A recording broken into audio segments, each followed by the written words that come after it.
Good morning, good afternoon, or good evening. Thank you for joining me once again on a Magic the Gathering box opening. And again, I have something a little special for this particular one as well. Nothing to really do with the playmat. I just really like this one here. But something that I have been holding on to for a little bit that I thought, hey, I'd like to give it a shot there is something a little bit interesting. And that's going to be one of these MagicCon box openings here. This is from earlier on in the year. As you can see, it's got some little playful imagery all throughout it there, including this warrior bunny there. Maybe a little bit of Bloomborough rep, and we've got a little bit of Eldrazi cooking something up there. But I thought it might be just a little bit fun to give one of these a shot there, because it's going to have the awesome Mystery Booster 2 in it there, and I have opened up one of those before, and I was quite pleasantly surprised with how cool it was there, so I'd like to do it again. And it looks like we've got a little bit of a Skeleton Rockstar and some Curious Hydras again there, but welcome to your own personal MagicCon, and we've got a little eye from the All Will Be One popping up there. We've got that little sheet there along with some extra cards there. We've got the little secret drop of Animar and Friends to go through, and then we will also have our Mystery Booster 2 to open up there. So I'm thinking this is probably the main event there, so why don't we get in and do some of this here, see what is up with there. So take that off there. We've got a little bit of that Animar on the back, and All Will Be One on the front there. But let's see what we've got in these little promos that are coming along with it there.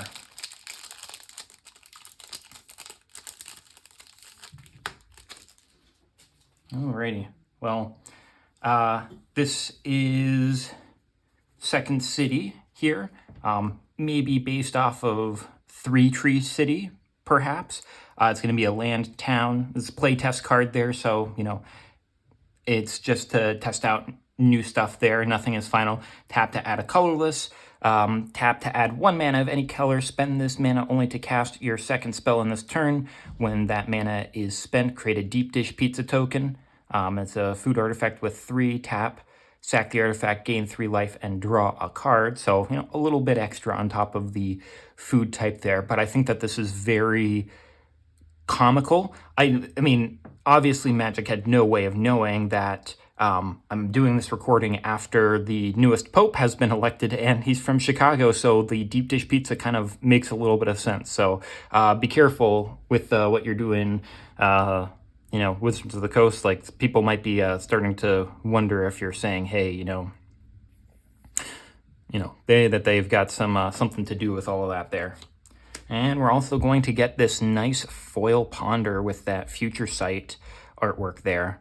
Little Urza looking over, trying to determine what's going on there. The good old classic sorcery with look at the top 3 cards of your library, put them back in any order, and shuffle up your deck. I don't know, I like the different frameworks that they give cards, so having, the Future Sight one, I just think is always a really nifty one there. So, we'll certainly be looking at that. And one of the piece de resistance of the promos there, the First Sliver, getting another printing there.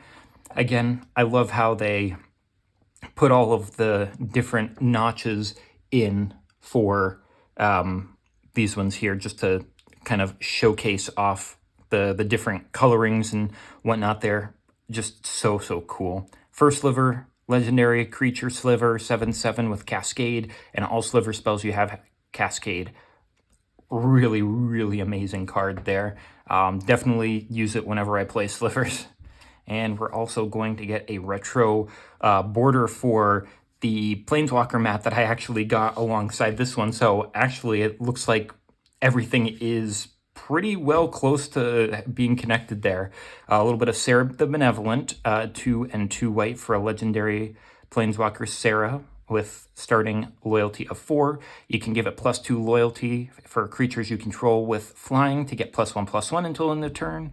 You can -3 loyalty to create a 4/4 white angel creature token with flying and vigilance, or you can -6 this to get an emblem with, if you control a creature, damage that would reduce your life to less than 1 reduces it to 1 instead. You know, as long as you have the creature, you're surviving. So all in all, 4 just really amazing little extra promos there. Obviously, these 2 are really, really amazing there, and you can play them there. Ponder, you know, it's probably not the most popular one that you're going to use for a little, oh, what do they call that there in Dungeons and Dragons? A cantrip. You know, it's a little cantrip. I'm not sure how much it'd be used. And, you know, just giving the test out on that one there of creating the deep dish pizza. So all in all, I think it's a pretty nifty little extra bundle of cards there. So starting off with that, and we're going right into Animar and Friends, the second portion of this here, where thank you for being part of Secret Lair there. And I'm gonna snap this open here.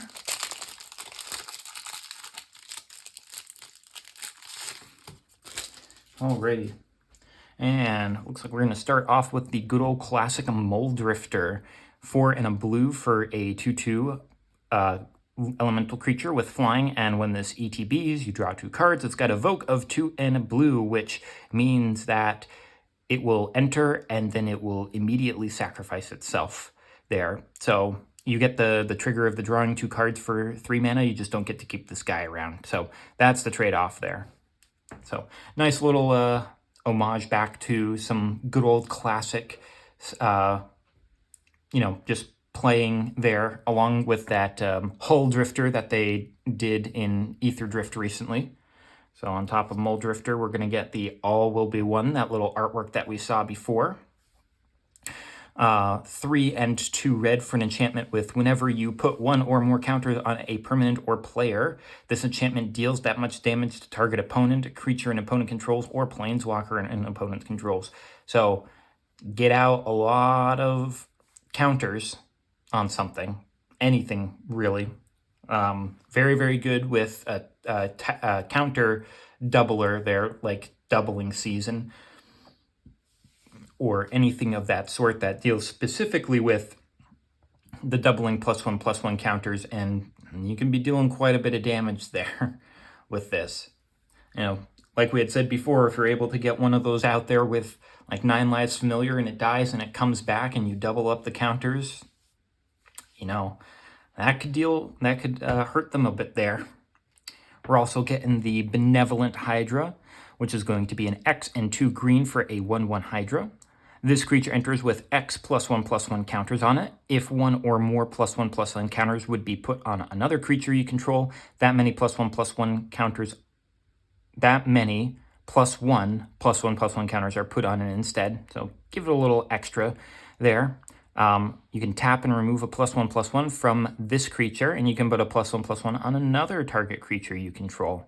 So, you know, you can make it really big and put 1 over onto another creature, but it's going to end up putting 2 over there. So nifty little one. Plus you've got all of the little woodland animals in with them there, so it's making it really cute. We're going to get a good old Forgotten Ancient, 3 and a green for a 0/3 elemental creature with whenever a player casts a spell, you may put a +1/+1 counter on this creature. At the beginning of your upkeep, you may move any number of +1/+1 counters from this creature onto another creature. So I think it's pretty obvious that all of these cards are really synergizing with each other, except for Mold Drifter there. That one's just going to get you some extra cards, being an elemental there, but all these other ones dealing with the +1/+1s. And we're also going to get a little bit of Animar, Soul of Elements, a green, a blue, and a red for a 1/1 legendary elemental creature with protection from white and black. Whenever you cast a creature spell, put a +1/+1 on Animar, and creatures you cast cost 1 less to cast for each +1/+1 on Animar. So this is the closest that we're getting to Mold Drifter having some, use to it there. If you're able to get the 4+1/+1 counters on Animar, it's gonna only cost the no, it's just 1 blue, I think, there. 1 blue, yep, it'll cost 1 blue to play Mole Drifter, so 1 mana to get a 2/2 and 2 cards sounds like a pretty good deal. And, oh, we're also gonna get some 7 dwarves. Now, I think that this one, I think that there are multiple versions of this here, but I don't exactly know how rare this might be. I've seen it in my little app that I use to store all of my collection in it there to be able to see what I have and be able to help me deck build. And I've seen this one come up there. I know this is part of the Eldraine stuff. 7 dwarves, 1 and a red for a 2/2 dwarf, with 7 dwarves get +1/+1 for each other creature named 7 dwarves you control, and a deck can have up to 7 cards named 7 dwarves. So, alrighty, so I have taken a look, and yeah, I should pop off a little bit more because I think that there's a possibility that this could have been from one of the zombie extra cards there that, came up. So if that's the case, I just got really lucky in getting this. It's not necessarily the luck of like, oh, I have gotten two really, really nice ones. I've gotten the Minskin Boo one there that I think is like 320-ish bucks there, and I've gotten one of the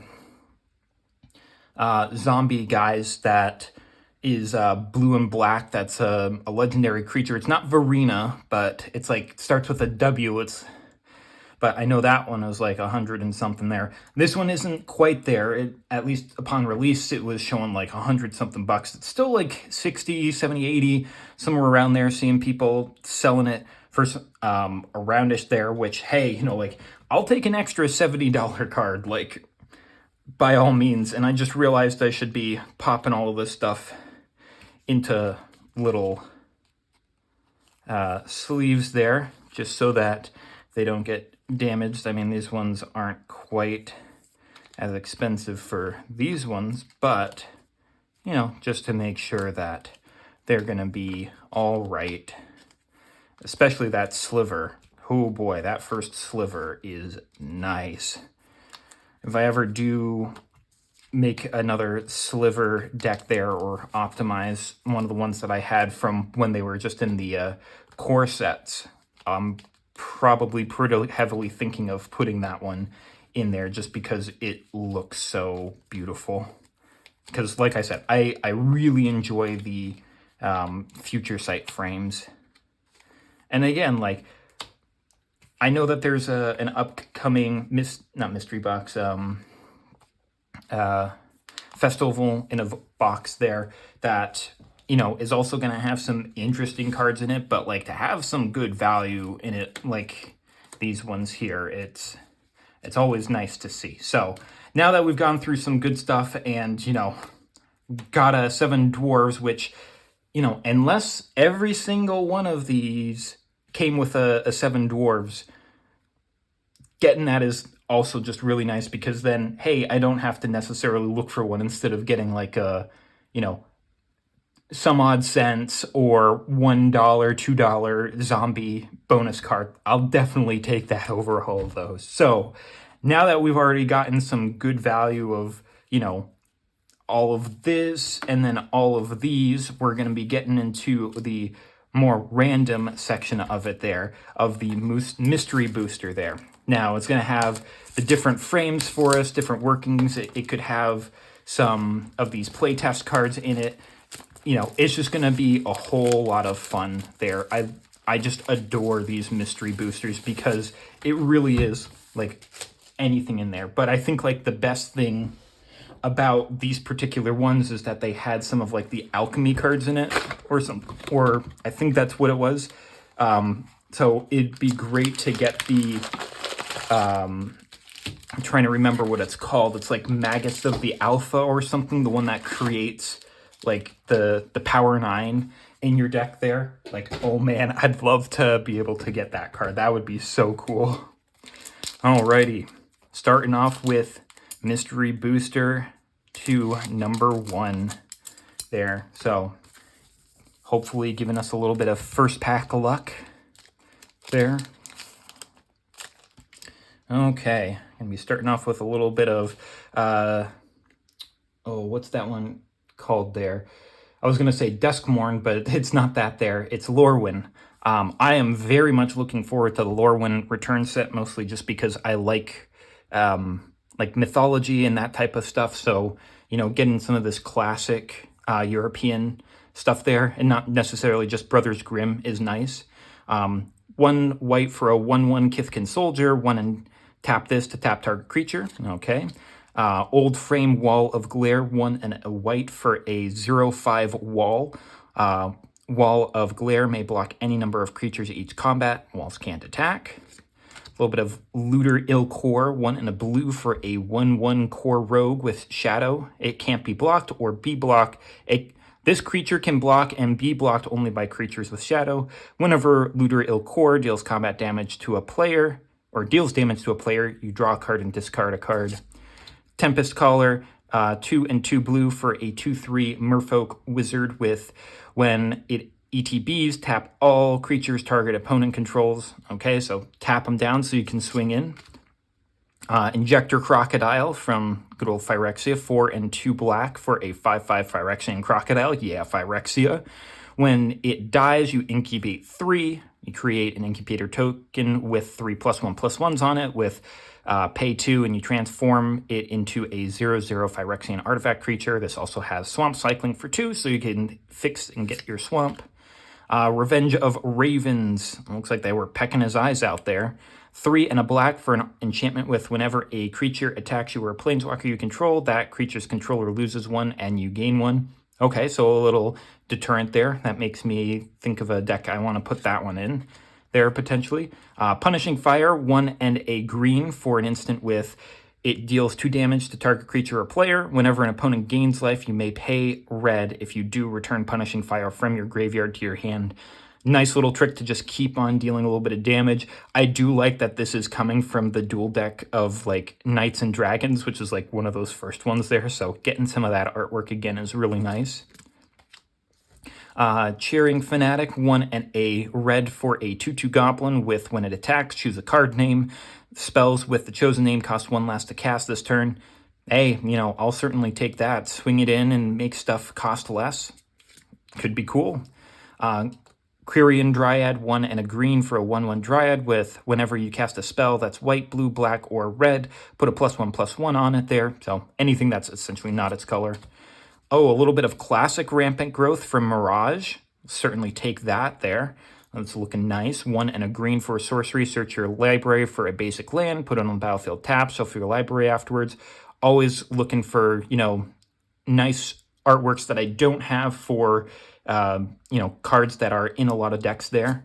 We're also going to get Backlash there. 1 a black and a red for an instant with tap, target untapped creature. That creature deals damage equal to its power to its controller.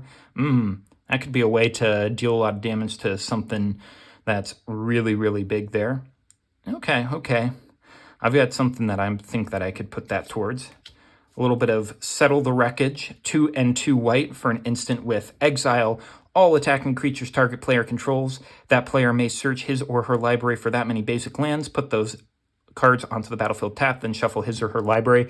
An amazing board wipe against something aggressive there, especially if the more colors that they are in, because the more colors they're in, the less likely they are to have basic lands. So you can essentially do this and get away with it there. And it's exiling, so it gets around indestructible. It's non-targeted, so it gets around ward and hexproof.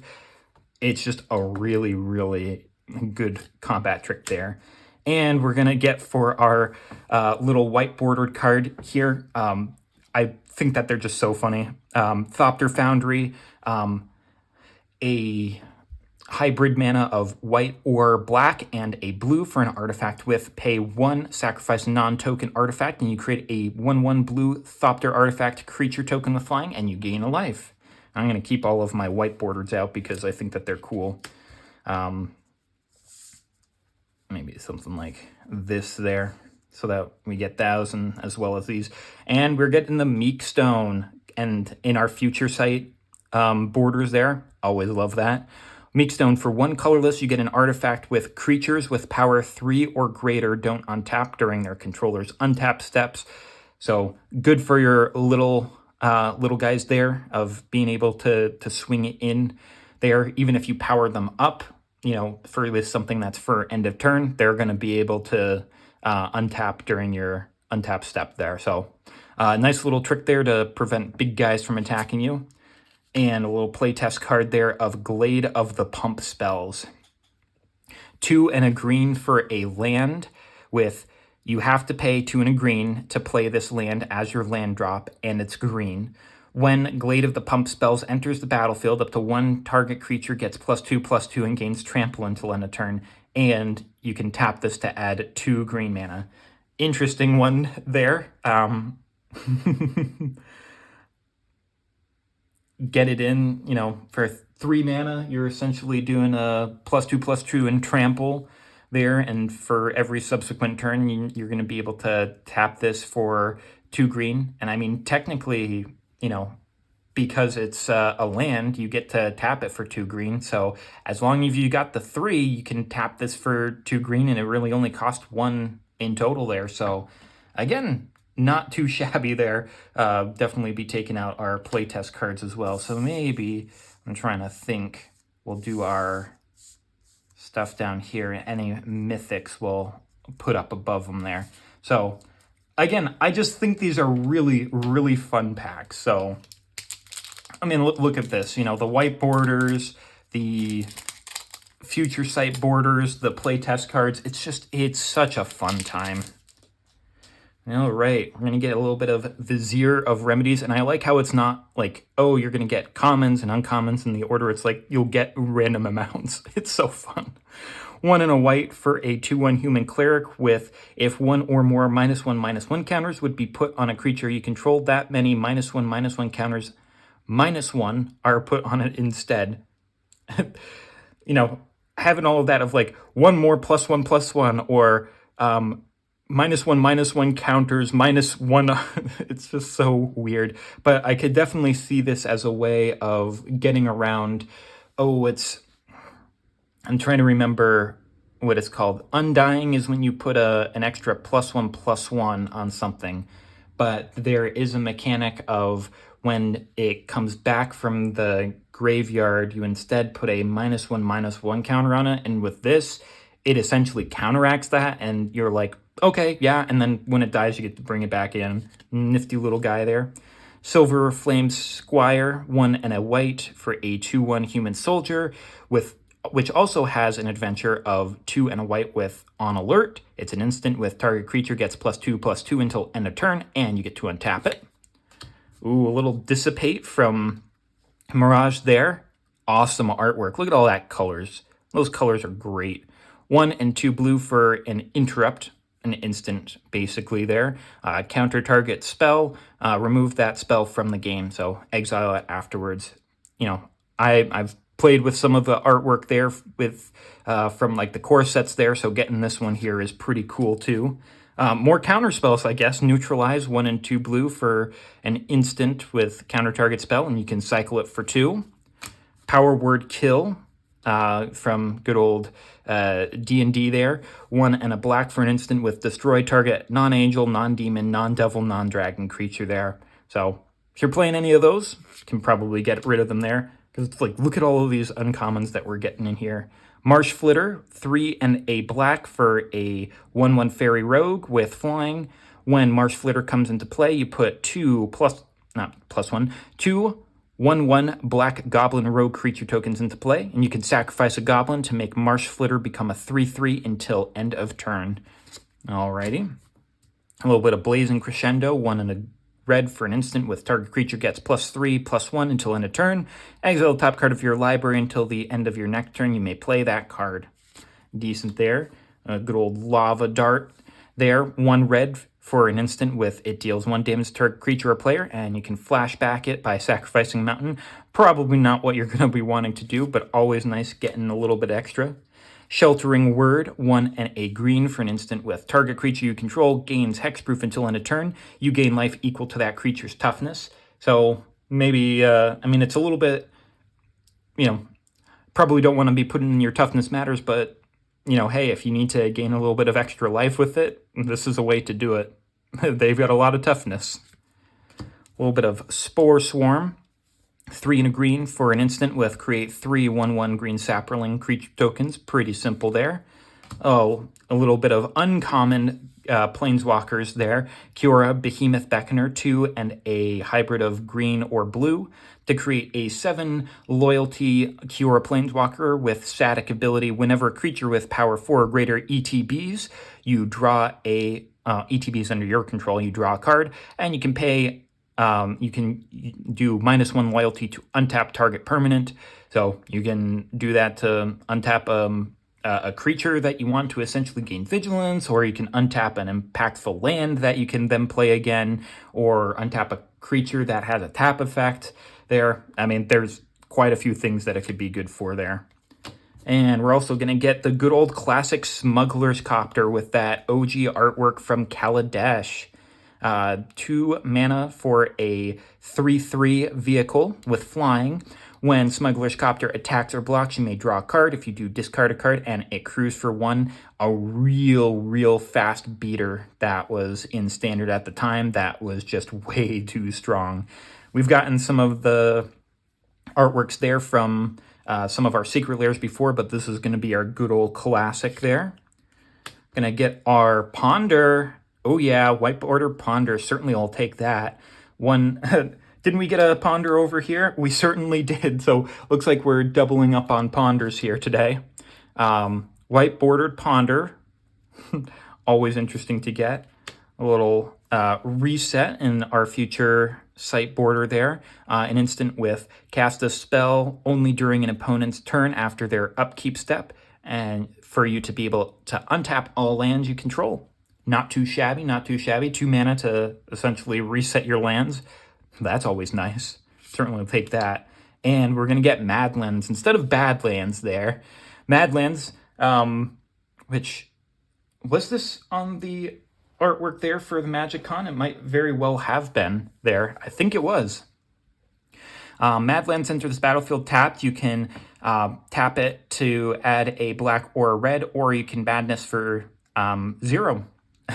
I really wish this card was constructed playable because, again, I've got my Angie Madness deck, so being able to discard this and being able to just play it out there, that'd be very helpful for me. So, unfortunately, not constructed playable, but something that I would definitely enjoy to see. Plus, I just love that all of the artwork is just so goofy on them there. All right, a little bit of Aven Mind Sensor, 2 and a white for a 2/1 Bird Wizard with flash flying, and if an opponent would search a library, that player searches the top 4 cards of that library instead. Also going to get a little bit of Mist Meadow Skulk, 1 and a white for a 1/1 Kithkin Rogue with lifelink and protection from converted mana cost 3 or greater. Okay. A little bit of Future Sight here with its little interesting borders there. Piracy Charm, 1 blue for an instant with choose 1. Target creature gains Island Walk until end of turn, or target creature gets +2, -1 until end of turn, or target player discards a card.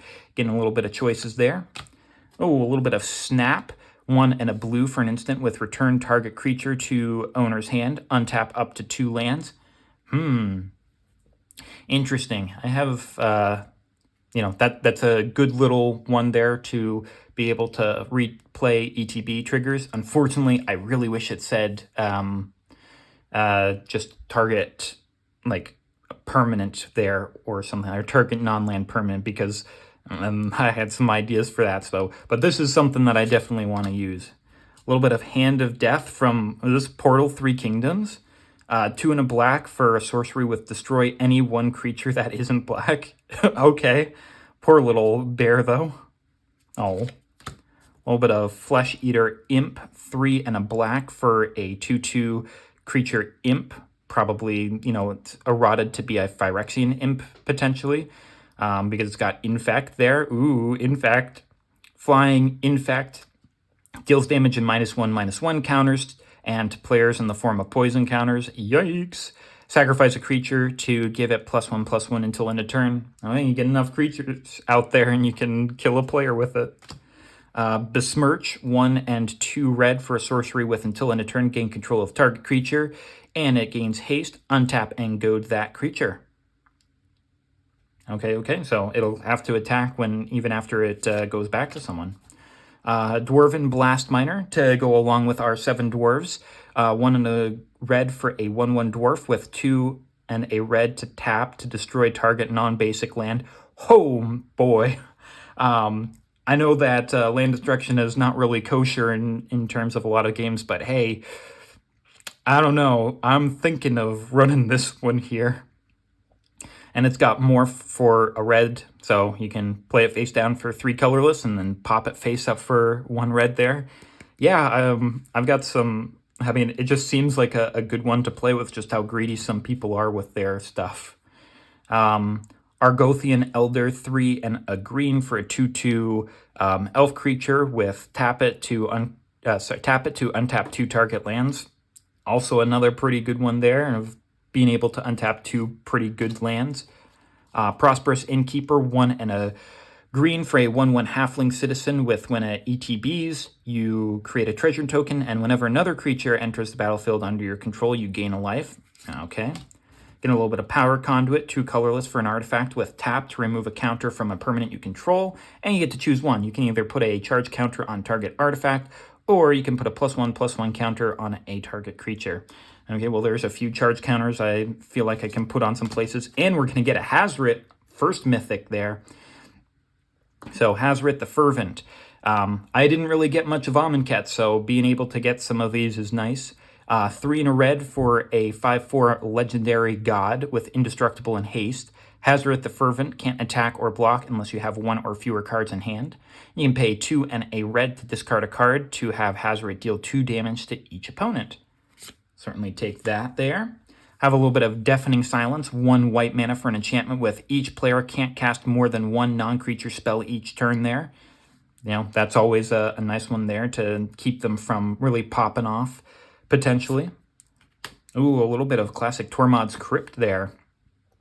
Sacrifice and tapped for 0 mana. You can put it out there for an artifact, and you can tap the Sacrifice Tormod's Crypt to exile target player's graveyard. Nice little piece there to be some extreme graveyard hate for somebody there.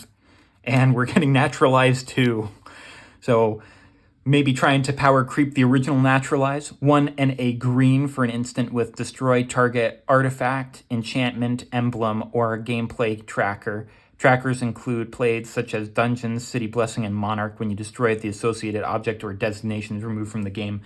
Okay, so, you know, some of that stuff there. Obviously, artifact and enchantment is something there, but we cannot interact with emblems or gameplay trackers at all there. So being able to get rid of those, I think would really change up the game a bit there, especially when those are particularly popular. So who knows? Maybe we'll actually see some an actual card that's made into it there. Okay, good little classic Seraph of the Dawn, 2 and 2 white for a 2/4 angel with flying and lifelink. Yep. Faith Unbroken, 3 and a white for an enchantment aura with enchant creature you control. When it ETBs, exile target creature an opponent controls until this leaves the battlefield, and the enchanted creature gets +2/+2. So, you know, basically like an Oblivion Ring, except you enchant your own creature, and, you know, you also give a +2/+2 to that creature for essentially 1 extra mana. Coastal Piracy, 2 and 2 blue for an enchantment with whenever a creature you control deals combat damage to an opponent, you may draw a card. That one is certainly interesting. Might be good in a little bit of a ninjutsu deck there, because you're going to be trying to deal a whole lot of combat damage and try to keep your hand full there. Rush of Knowledge, 4 and a blue for a sorcery with draw cards equal to the highest converted mana cost among permanents you control. Yeah, try to get that out there and draw a bunch of cards, sure. Havoc Demon, 5 and 2 black for a 5/5 demon with flying with when it dies, all creatures get -5/5 until end of turn there. trying to just do a little bit of board wipe on a stick when it dies. A little bit of Blight Beetle. 1 and a black for a 1/1 insect with protection from green. And creatures your opponents control can't have +1/+1 counters put on them. Okay, a little bit of hate on +1/+1 counters, it seems. So, you know, if you know that's what they're going to be doing, I guess that's a good little counter for it there. A little bit of Nimble Bird Sticker, 2 and a red for a 2/3 Goblin with Reach. That's it there. Just good old basic card there. A little bit of Gitu Slinger, 2 and a red for a 2/2 Nomad creature with Echo. During your next upkeep, after this permanent comes under your control, you have to pay its casting cost or sacrifice it. When this comes into play, it deals 2 damage to target creature or player. A little bit of Overgrowth, 2 and a green for an enchantment aura. You enchant land. Whenever an enchanted land is tapped for mana, its controller adds 2 green to his or her mana pool. So that's in addition to what the land is already tapping for. So, you know, it kind of gives a little bit of the, not Second City, but the Glade of the Pump spells there. Somewhat similar, but obviously, you know, it's actually been made. A little bit of Vivian's Grizzly from War of the Spark, 2 and a green for a 2/3 Bear Spirit with 3 and a green. Look at top card of your library. If it's a creature or planeswalker card, you may reveal it and put it into your hand. If you don't, put it into your hand, put it on the bottom of your library instead. And Reconstruct History, 2 a red and a white for a sorcery with return up to 1 target artifact card, up to 1 target enchantment card, up to 1 target instant, up to 1 target sorcery, and up to 1 target planeswalker from your graveyard to your hand, and then you will exile this. Just bring a whole bunch of stuff back to your hand. And we're going to get a little bit of Swans of Bryn Argol, 2 and a hybrid white or blue, and 1 more white or blue for a 4/3 Bird Spirit with flying. If a source would deal damage to Swans of Bryn Argol, prevent that damage. The source's controller draws cards equal to the damage prevented this way. You know, like, it's as it is there. Hopefully they don't deal too much damage and draw a bunch of cards from it. Maybe you can draw your own, but here we go. This is going to be a good one here. White bordered Bolas's Citadel. I know Bolas's Citadel is good. It's also on the Game Changers list for Commander, so having this here, I will certainly take this. I know that this is going to be a good card with some good value behind it. 3 and 3 black for a legendary artifact with, you may look at the top card of your library at any time. You may play lands and cast spells from the top of your library. If you cast a spell this way, pay life equal to its mana value rather than pay its mana cost, so you can just play a lot of extra spells by just sending out life there. And you can tap this and sacrifice 10 non-land permanents to have each opponent lose 10 life. It's so good, and I mean, it must be if it's on the Game Changer list, so we'll certainly take that one there. Thank you very much. And we're going to get a little bit of Elvish Reclaimer, 1 green mana for a 1/2 Elf Warrior with it gets +2/+2 as long as there are 3 or more land cards in your graveyard. And you can pay 2 and tap this to sacrifice a land, to search your library for a land, put it on the battlefield tapped, and then shuffle. So you can sacrifice a basic land or one that's not really doing anything for you to get any land. It does not say it has to be a basic land. Doesn't have to be a basic land type. It's just any land. Get your best land there. This is a tutor. It's a good card to get stuff out there. Absolutely will take that. And we're going to get our can't quite recall 1 blue for an instant with Forbidden. This card can't be in your starting deck. Yes, you read that right. You need to figure out a way to get it into the game without it being in your deck. And target player draws 3 cards. Oh, that's so funny there. So, I mean, there are certainly ways to bring a card from your sideboard or bring a card from out of play to be able to get it there. So, and I think it's a nice little funny one. Of course, you know, based off of Ancestral Recall there. God, I just love these packs so much. They're so cool. Alrighty. Going in, and we're going to be getting a nice little Core 2014 sliver there, Sentinel Sliver, 1 and a white for a 2/2 sliver that gives all slivers vigilance. And a little bit of a Johnny's Welcome. 1 white for an enchantment with whenever a creature ETBs under your control, you gain a life. A little bit of Soul Sister action there. A little Thassa's Emissary. 3 and a blue for a 3/3 enchantment creature crab. With Bestow, 5 and a blue, you can cast this for its Bestow's cost. It becomes an aura with enchant creature. It'll become a creature again if it's not attached to a creature, so if that creature dies, it'll just come in as it is. When Thassa's Emissary or enchanted creature deals combat damage to a player, you'll draw a card, and enchanted creature gets +3/+3. Cloud Djinn, 5 and a blue for a 5/4 Djinn with flying, and this can block only creatures with flying. Okay. Despondency, 1 and a black for an enchant creature. Enchant creature gets -2/-0. When Despondency is put into a graveyard from play, you'll return it to its owner's hand. Dimir Houseguard, 3 and a black for a 2/3 skeleton with fear. You can sacrifice a creature to regenerate Dimir Houseguard, and you can transmute for 1 and 2 black, which is essentially you'll discard this card and you'll search for a card with the exact same converted mana cost, so something else that's 3 mana. You will reveal it, put it in your hand, shuffle your library. You can only play it as a sorcery, but you can get something that you want there because it's essentially a tutor there for the 4 mana. Blood Knight, 2 red for a 2/2 human knight with first strike and protection from white. Pretty simple there. Gonna get a little bit of Volcanic Spite. 1 and a red for an instant with it will deal 3 damage to target creature, planeswalker, or battle. You may put a card from your hand on the bottom of your library. If you do, you can draw a card. You know, a little bit of semi-cycling there. A little bit of Fortifying Draw, 1 green for an instant with you gain 2 life. Target creature gets +X/+X until end of turn, where X is the amount of life you gain this turn there. So really good in the life gain deck. You can put that excess life gain to use as big swing damage to something. For only 1 mana, mind you. Assault Formation, 1 and a green for an enchantment with each creature you control assigns combat damage equal to its toughness rather than its power. I wonder which tribe this could be for in Tarkir. Oh, this has a little something on it there. I'll just scratch that off there.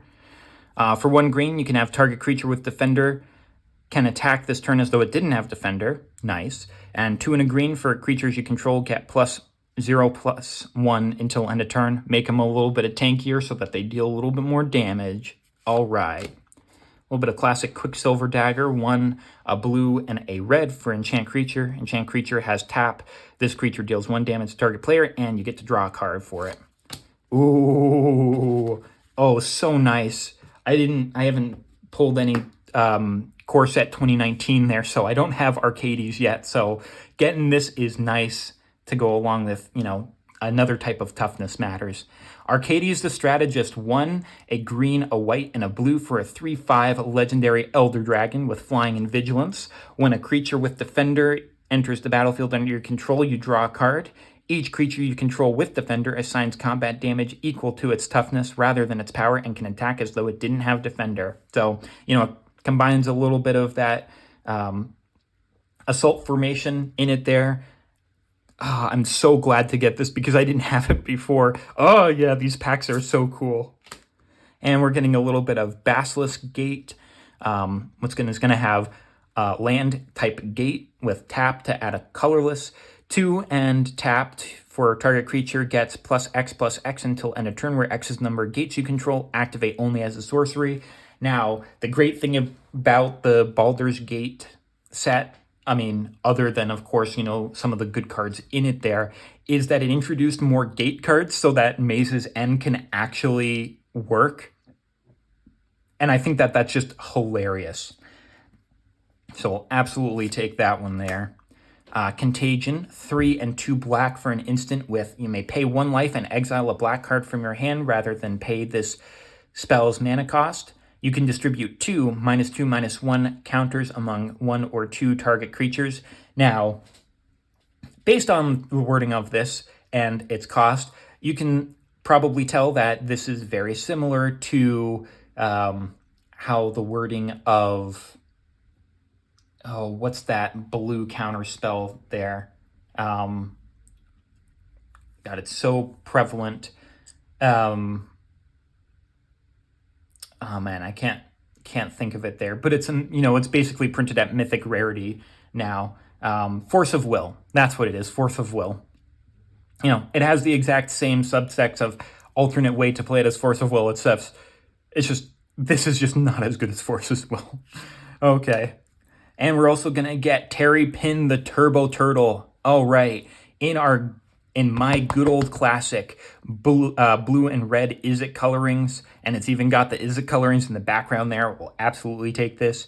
2, a blue and a red for a 4/3 legendary creature Turtle Athlete with flash, haste, and you may ignore the words activate only as a sorcery while activating abilities. All right, I certainly like that. Make everything instant speed there.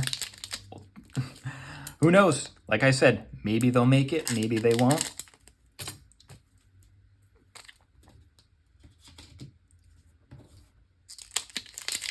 Alrighty.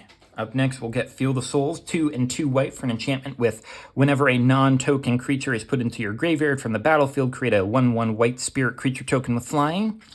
Gonna get a little bit of Suture Priest, a little bit of Phyrexian action there. 1 and a white for a 1/1 cleric with whenever another creature enters the battlefield under your control, you may gain a life, and whenever a creature enters the battlefield under an opponent's control, you may have that player lose a life there. Yeah, Suture Priest. Getting some of that there. Always good to get one of those. Bell Toll Dragon. A little bit when the dragons were in charge of Tarkir. 5 and a blue for a 3/3 dragon with flying and hexproof. It's got Megamorph. It'll have, you play it face down for 3, and you can flip it face up for 5 and 2 blue to essentially give it a +1/+1 counter. But when Beltorl Dragon is turned face up, put a +1/+1 counter on each other dragon creature you control. So, you're basically putting it down for 3 and paying 1 extra 1 afterwards. So, all in all, it's 4 extra mana to put a +1/+1 counter on each dragon. With all of the new dragons, who knows, maybe it'll be worth it. Only time will tell. Perilous Research, 1 and a blue for an instant with draw 2 cards and sacrifice a permanent. I mean, if you don't need something on your field there, that doesn't seem too bad of a cost for 2 mana there.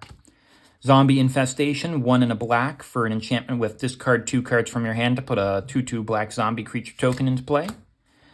Gonna get a little bit of Peat Bog, a little bit of land with when it comes into play, tapped with 2 depletion counters on it. You can tap this to remove a depletion counter from Peat Bog to add 2 black mana to your mana pool. If there are no depletion counters on this, you can sacrifice it. So, you could be able to put extra counters on this with different things like proliferate and whatnot there, just so that you can keep on getting some extra mana on it. Not too shabby. A little bit of Rabbit Battery, 1 red for a 1/1 artifact equipment rabbit. So it'll have haste. An equipped creature gets +1/+1 and has haste. You can reconfigure with 1 red to attach it to a creature you control or unattach it from a creature. You can only do it as a sorcery, and while it is attached, it's not a creature there. A little bit of Bolt Bend. Okay, I know that was a interesting one that you could get in Foundation, so maybe this one will have a little bit of value as well. 3 and a red for an instant with this spell costs 3 less to cast if you control a creature with power 4 or greater. You can change the target spell or ability with another single target. So we'll see. Could be good, could be good. Tangle, 1 and a green for an instant with prevent all combat damage that would be dealt this turn. Attacking creatures don't untap during their controller's next untap steps. So, that's going to be the extra mana there of why it would be more preferential over like a general fog. A little bit of Jade Mage, 1 and a green for a 2/1 human shaman with 2 and a green to put a 1/1 green sapperling creature token on the battlefield. Okay, a little bit of extra creature tokens. A little bit of Serrated Biskellion, 3 mana, or Biskellion, because we've got Triskelion there. 3 mana for a 2/2 artifact creature with put a -1/-1 counter on Serrated Biskellion and a -1/-1 counter on target creature. Now, going back, this one sounds like it's pretty good with this Vizier, because if 1 or more would be put on a creature you control, you put that many -1 -1/-1 counters on it, and you tap this to put 1 -1/-1 on it, so you can just keep on putting -1/-1 counters on your opponent's stuff as long as the 2 are present. It's a slow strategy, but it's just an interesting one there that just came up in the packs. Gonna get a little bit of Rotting Regisaur, 2 and a black for a 7/6 zombie dinosaur with at the beginning of your upkeep, you'll discard a card. Again, getting a big beater early on and you just are discarding a card. Who knows? Maybe you want to discard that card there. Oh, I'm going to get a little bit of Prismatic Ending there. Trying to remember if this one was a impactful one there as well. X and a white for sorcery with Converge. Exile target non-land permanent if its mana value is less than or equal to the number of colors of mana spent to cast a spell. So if you pay just the 1 white, then it's 1, but then every one that you pay after it there can exile something a little bit greater. Ooh, look at that foiling on it there. Maddening Hex, 1 and 2 red for an enchantment or a curse. You enchant player. Whenever enchanted player casts a non-creature spell, you roll a d6, and Maddening Hex deals damage to that player equal to result. Then attach Maddening Hex to another one of your opponents chosen at random. I like that there. Just a little bit of randomness to send it all around. Awesome. And common black removal. Yep. 2 and 2 black for an instant with choose 1, destroy target creature, then create a food token or create a treasure token or put a menace counter on a creature you control, or that creature's controller mills cards equal to its power. So just getting a little bit of extra on top of your black removal spell.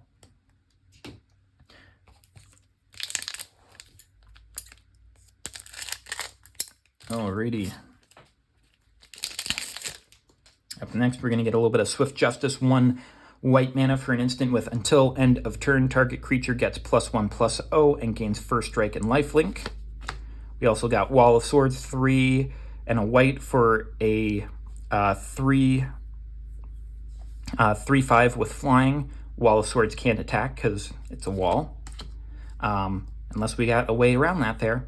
Nevermaker, 3 and a blue for a 2/3 elemental with flying. When this leaves play, put target non-land permanent on top of its owner's library, and you can evoke it for that same cost of 3 and a blue. We've also got Stormbound Geist, 1 and 2 blue for a 2/2 spirit with flying. This can only block creatures with flying, and it comes with a little bit of Undying, so you can bring it back. Ooh, Zulaport, Cutthroat. That's another good one there. 1 and a black for a 1/1 human rogue ally with whenever Zulaport, Cutthroat, or another creature you control dies, each opponent loses 1 life and you gain 1 life. Nice little Aristocrats card there. Call the Bloodline, 1 and a black for an enchantment with 1, discard a card, put a 1/1 black knight, vampire knight creature token with lifelink onto the battlefield. Activate this ability only once each turn. A little bit of Rimrock Knight, 1 and a red for a 3/1 dwarf knight that can't block, or you can play it for its adventure cost of 1 red for an instant with target creature gets +2/+0 until end of turn. We've also got Reckless Bushwhacker, 2 and a red for a 2/1 goblin warrior ally with Surge, 1 and a red. You may cast the spell for its surge cost if you or a teammate has cast another spell this turn, so it costs a little bit less if you are making this used later on. He's got a awfully large chin there, like, oh my god, buddy, like you're giving the Chad meme there a run for their money there. He's got haste. When he enters the battlefield, if its surge cost was paid, other creatures you control get +1/+0 and gain haste until end of turn. So a little bit of swingy action. A little bit of Summit Apes, 3 and a green for a 5/2 ape with as long as you control a mountain, Summit Apes can't be blocked except by 2 or more creatures. Okay. A little bit of Reclamation Sage there action with nice artwork there from one of the Masters sets that I do not have, so I'm glad to get this. 2 and a green for a 2/1 Elf Shaman with when this ETBs, you may destroy target artifact or enchantment there. Nice. A little bit of Opulent Palace going back to our Tarkir roots there. entering tapped, and you can tap it for blue, black, or green. Alrighty. Ooh, and another mythic here.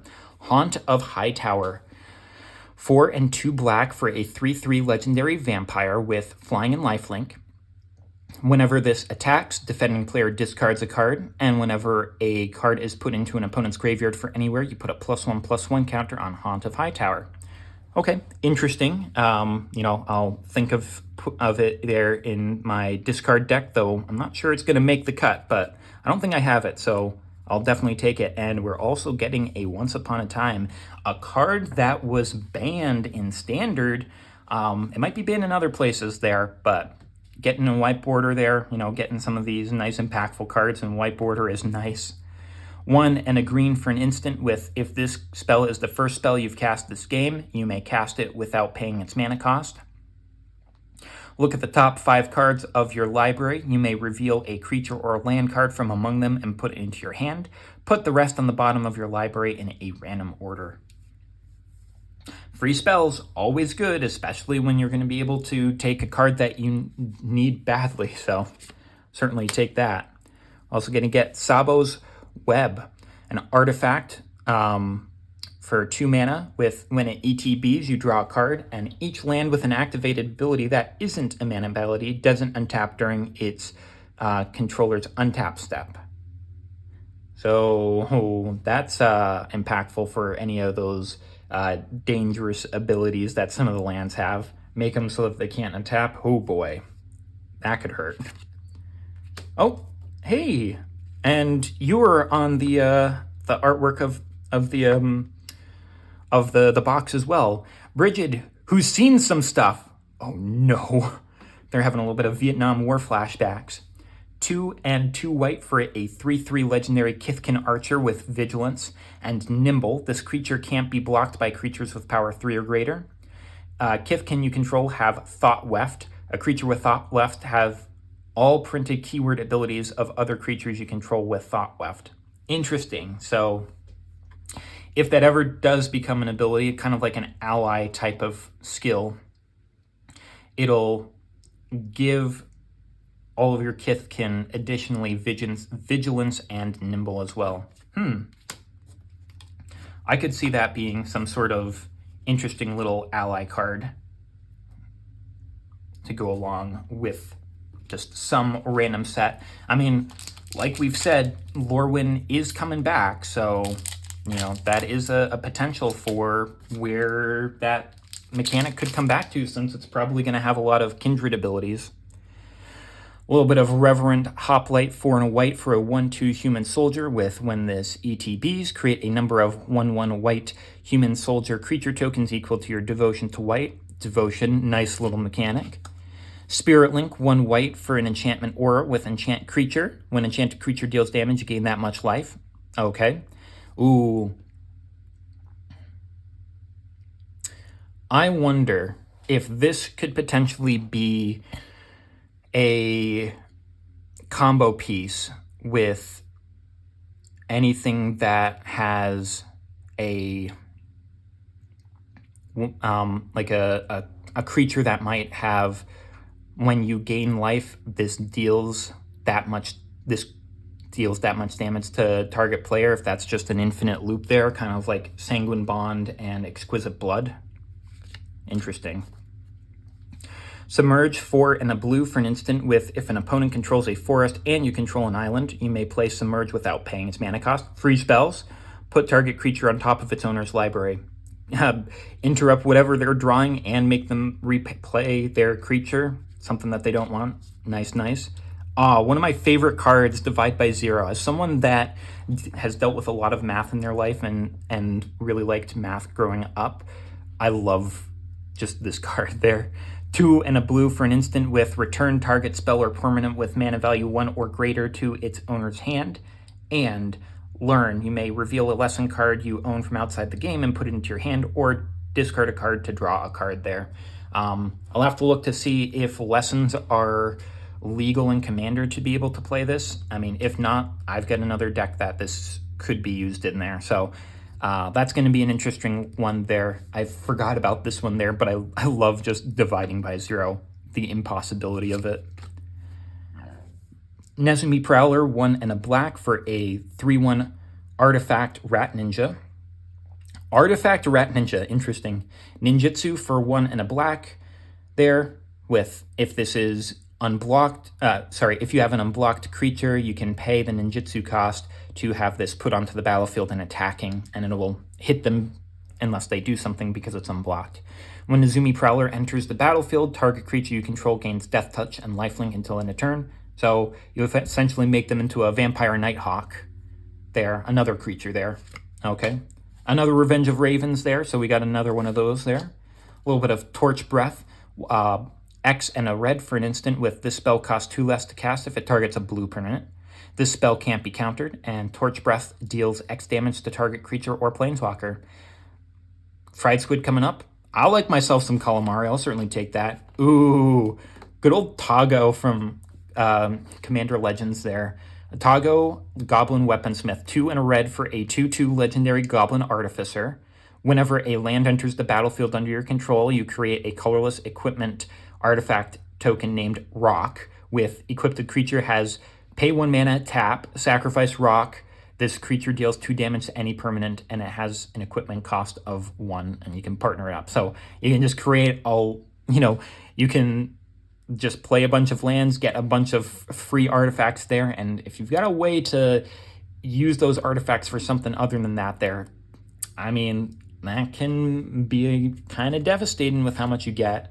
And going right into another really impactful one there at its time. Tireless Provisioner, 2 and a green for a 3/2 Elf Scout with landfall. Whenever a land enters the battlefield under your control, you create a food or a treasure token. You get your choice of whatever you need, but I mean, putting down a land and you get another artifact there, essentially the treasure, with just being able to sacrifice to add a mana at any time there. You essentially get 2 mana for every time you play a land. It's always nice. Whip Silk, 1 green for an enchanted creature. Enchanted creature may block as though it had flying, and you can pay 1 green to return this to its owner's hand. A little bit of Painted Bluffs, another desert land. You can tap it to add a colorless to your mana pool, or you can pay 1 generic to tap this to add 1 mana of any color to your mana pool. Just get a little bit of extra fixing there. And we're going to get a little bit of Ailey Eternal Pilgrim, 1 white and 1 black for a 2/3 legendary core cleric with Death Touch. You can pay 1 to sacrifice another creature to gain life equal to the sacrificed creature's toughness. In that Toughness Matters deck, I wonder where there's a lot of toughness that we could gain life from. And you can pay 1 and a white and a black to sacrifice another creature to exile target non-land permanent. Activate this ability only if you have at least 10 life more than your starting total.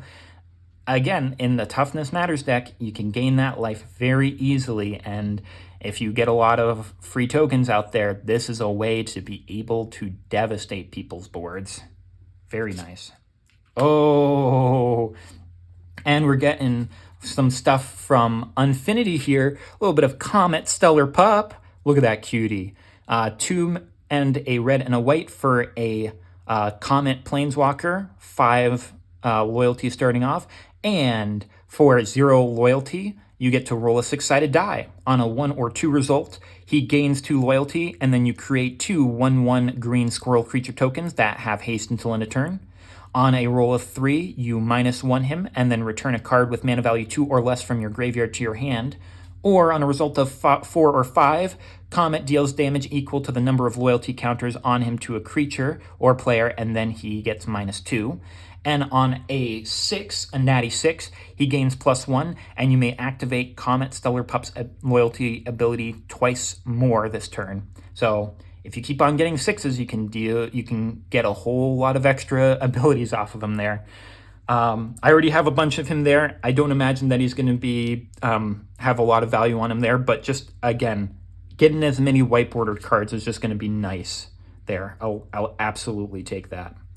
A little bit of Goblin King there, 1 and 2 red for a 2/2 Goblin, with other goblins get +1/+1 and have Mountain Walk. A nice little extra to put into your little Krenkos there.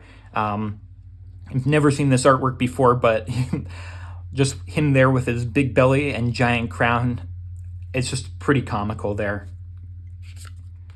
And also a Where What? 3 and a green for a 4/3 werewolf with daybound. So it now becomes daytime and follows the rules of essentially night and day, which is so complicated, and I know people don't like it. As Where What enters the battlefield, you may exile a creature card from your graveyard or hand. If you do, that card becomes this creature's back face, and that back face has Nightbound. If you exile the card from your hand this way, you draw a card. Interesting. Huh. So it's a 4/3 generic during the day, and during the nighttime, it becomes just something really nice. So if you have something nice in your graveyard or your hand, I don't know, like, I definitely think that they cook with some of the designs on their test cards there.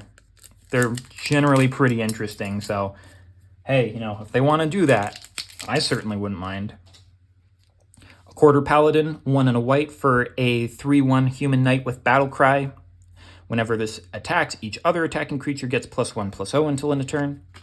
Steep Links, 1 white for a 0/1 cat with landfall. Whenever a land enters the battlefield under your control, Steep Links gets +2/+2 until end of turn. Frogify, I like this one here. 1 and a blue for an enchantment aura with you enchant creature. Enchanted creature loses all abilities and is a blue frog creature with base power and toughness 1/1. Good way to cripple something with a really nice ability there. Fairy Swarm, 3 and a blue for a star fairy with flying. Fairy Swarm's power and toughness are each equal to the number of blue permanents you control. As it is a blue permanent itself, it is naturally a 1/1 at base. Epic Downfall, 1 and a black for a sorcery with exile target creature with converted mana cost 3 or greater. Alrighty. Another little Marsh Flitter there, be coming up the 3/3 with the goblins.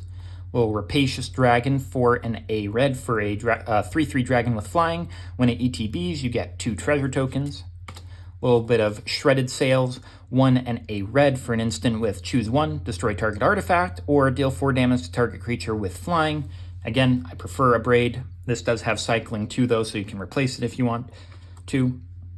We saw Broken Wings before there, 2 and a green. Instant, destroy target artifact, enchantment, or creature with flying. Nice little, naturalized effect there, just with the extra of creature with flying.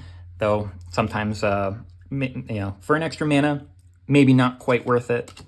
Crows and Vorine, 3 and a green for a 3/2 cat beast with provoke. When this attacks, you may have target defending player control. You may have target creature defending player untap and block if able. This can't be blocked by more than 1 creature, so you can essentially choose what blocks this here and maybe get rid of something that your opponent might not normally block with there. So, interesting. A little bit of Paradise Mantle, 0 mana for an artifact equipment. The equipped creature has tap to add 1 mana of any color to your mana pool, has 1 mana cost, and it certainly is a beautiful mantle, but she is certainly showing plenty of skin there. Still a beautiful card, though. And looks like we're going to be getting a little bit of more mythics there. Joyra of the Gitu. Now this looks like it's coming from the... is this... Maybe that's from another dual deck there. I haven't seen this art before. I have this card, but I don't have this artwork there. 1 and a blue and a red for a 2/2 legendary human wizard with 2 generic mana to exile a non-land card from your hand. Put 4 time counters on the exiled card. If it doesn't have suspend, it gains suspend. So, if you want to do that there to get a really impactful card in future turns for 2 mana, go right ahead. Again, this certainly goes well, and I'm probably... No, because I think a lot of the... I don't think that they would have put a legendary creature in it there. This goes really good with the blue-red David Tennant Doctor Who deck there, because you put the thing out there with suspend and you use his thing to essentially take 3 time counters off of it there, so you get it next turn. Yeah, that can hurt somebody. A little bit of classic artwork for Ghost Quarter there with white border. One taps for a colorless, or you can sacrifice it to destroy a land. Its controller can search for a basic land and put it on the battlefield. Again, you get rid of their big scary land that's going to do some stuff there, or a triome, something that's going to mana fix for them, and all they can get is a basic, and hopefully they don't have a lot of basics in their deck there. So, nifty little one there. The card that was made at the very end of the original Kamigawa blocks there, in its third set there, to try to counteract all of the craziness that was happening with Mirrodin. It was just too little too late. Kadaki War's Wage, 1 and a white for a legendary spirit, 2/1, with all artifacts have at the beginning of your upkeep, sacrifice this artifact unless you pay 1. Yep, that can be a little backbreaking for those there.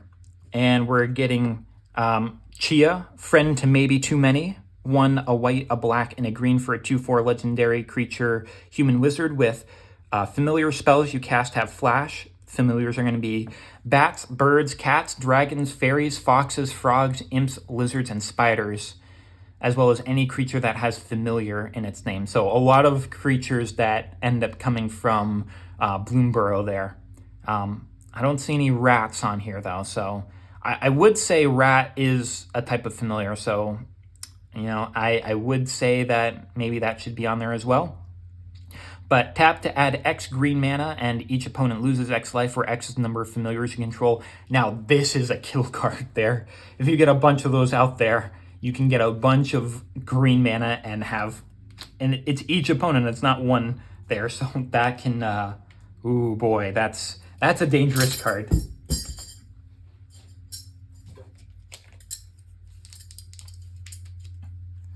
Alrighty.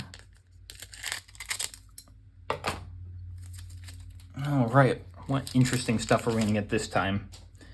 Like, I have no idea what's gonna be coming in these, so that's always why it's so exciting as well.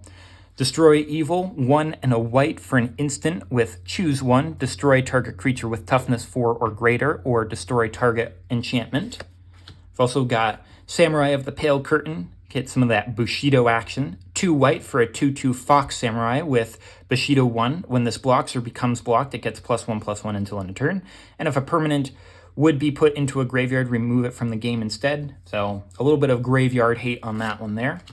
A little bit of Spectral Sailor. We saw this one previously there. 1 blue for a 1/1 Spirit Pirate with flash and flying. You can pay 3 and a blue to draw a card. A little bit of Familiar's Ruse. So this one is really, really good with anything that likes to have ETB triggers there. 2 blue for an instant with, as an additional cost to play Familiar's Ruse, return a creature you control to its owner's hand and you counter target spell. So it's like, it's just like counter spell except worse because you have to, return the creature. But that's a benefit there. Getting extra ETB triggers is always nice.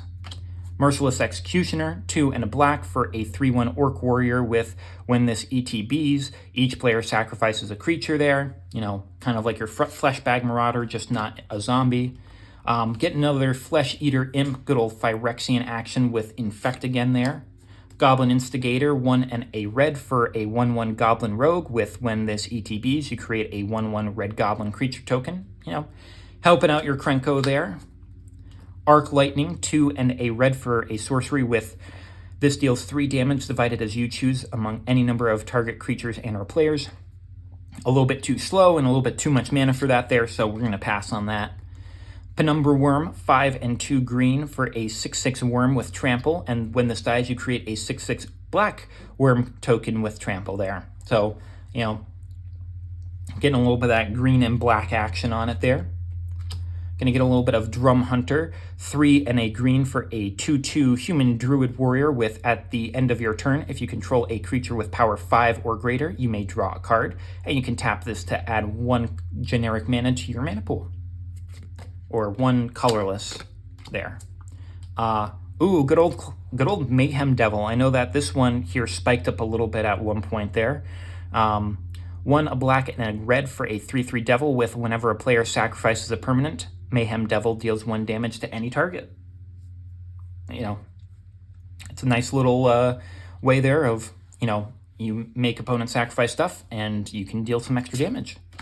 And interesting, we have a Japanese Giganosaurus,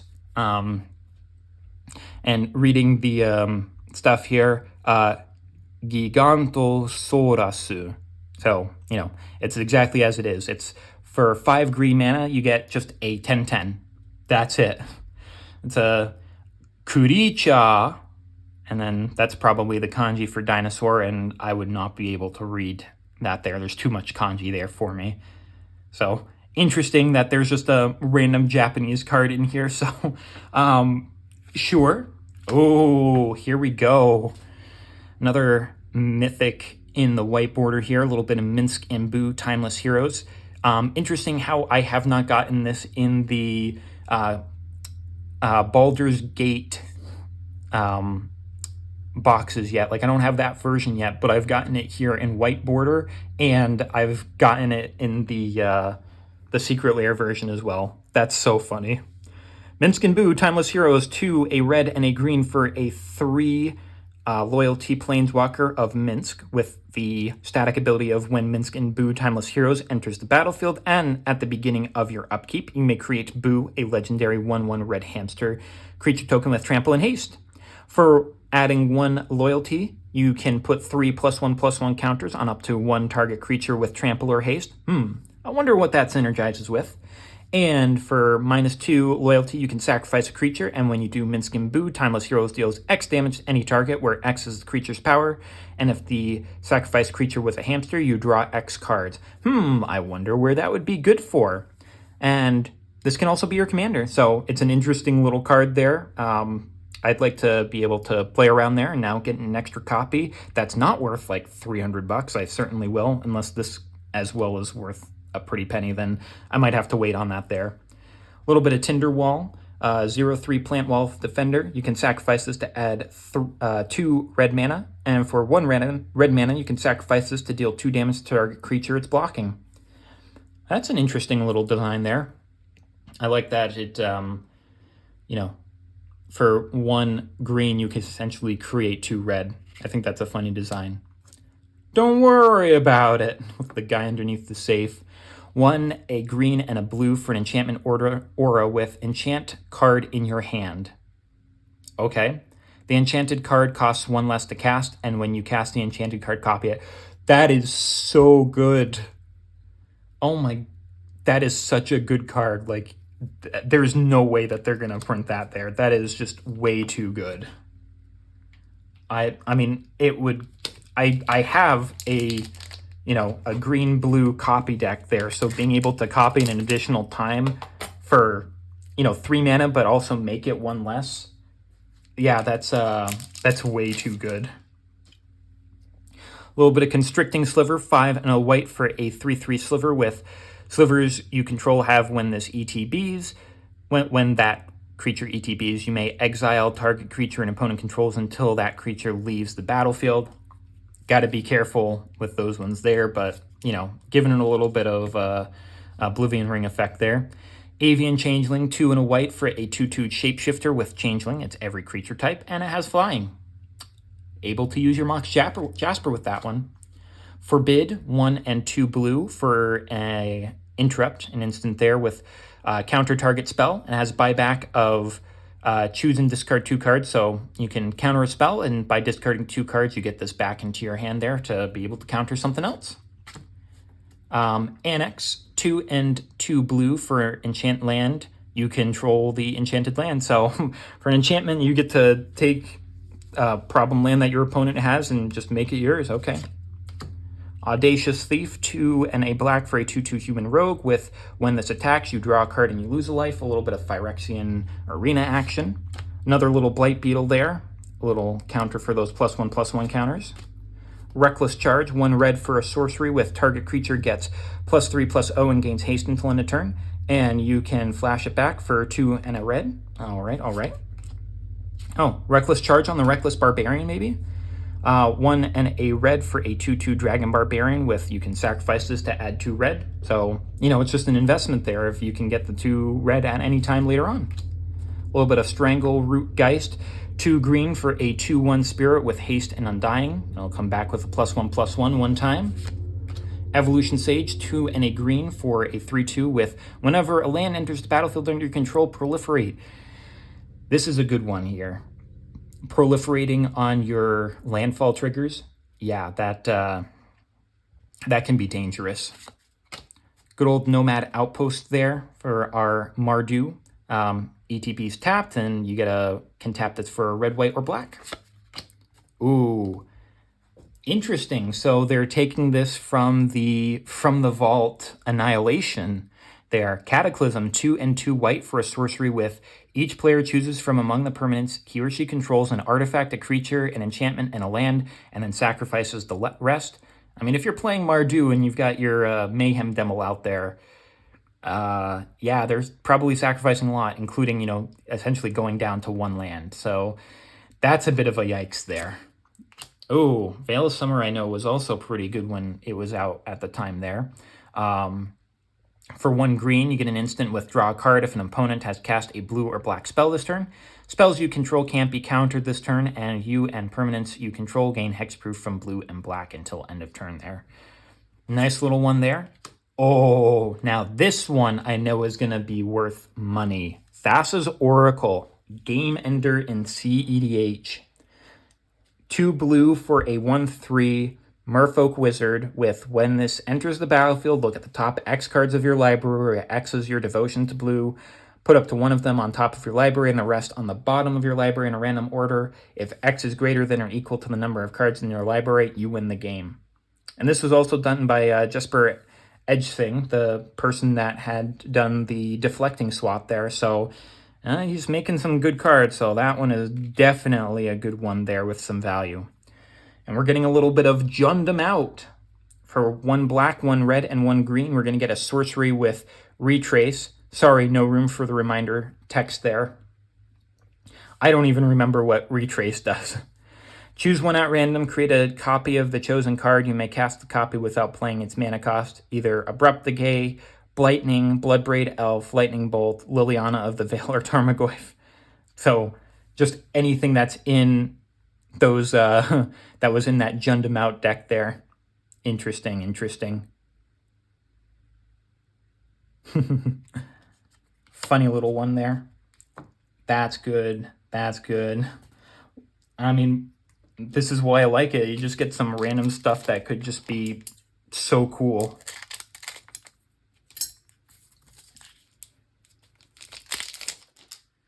Uh-oh, a little bit of Ghostly Prison action.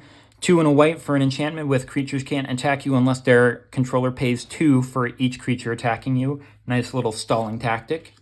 Vanish into Eternity. See you later, Elspeth. We'll see you in a minute. 2 and a white for an instant with this spell costs 3 more to cast if it targets a creature. Exile target non-land permanent. Meh. Horizon Scholar, 5 and a blue for a 4/4 Sphinx with flying when it ETBs you scry 2. Alrighty. Chemist's Insight, 3 and a blue for an instant with draw 2 cards. Jumpstart, you may cast this card from your graveyard by discarding in addition to paying its other costs, then you exile it. Vow of Malice, 2 and a black for an enchantment aura. Enchant creature. Enchanted creature gets +2/+2 and has Intimidate and can't attack you or a planeswalker you control. So you can either pump up your creature so that it has +2/+2 and Intimidate, or you can put it on your opponent's creature so that you know, it will never be able to come after you. Cast down 1 and a black for an instant with destroy target non-legendary creature. All right. Flaring Pain, 1 and a red for an instant with damage can't be prevented this turn, and you can pay 1 red to flash it back.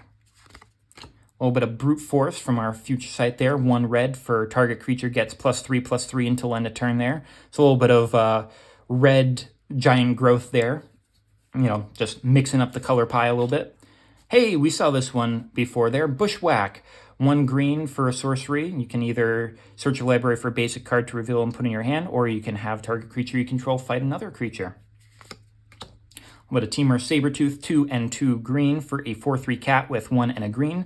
You may return another creature you control to its owner's hand. If you do, this will gain indestructible until end of turn. Again, you know, the indestructible is fine, but it's the returning the creature to your hand that's probably the best part of it there. For only 2 mana. It's not too shabby. Might be other things that we'll do. Viridian Longbow, 1 mana for an equipment artifact with equipped creature has tap. This creature deals 1 damage to any target. Pay 3 mana to equip it. Not that great, to be honest. Ooh, and we're getting a little bit of Muxus. We'll certainly take that.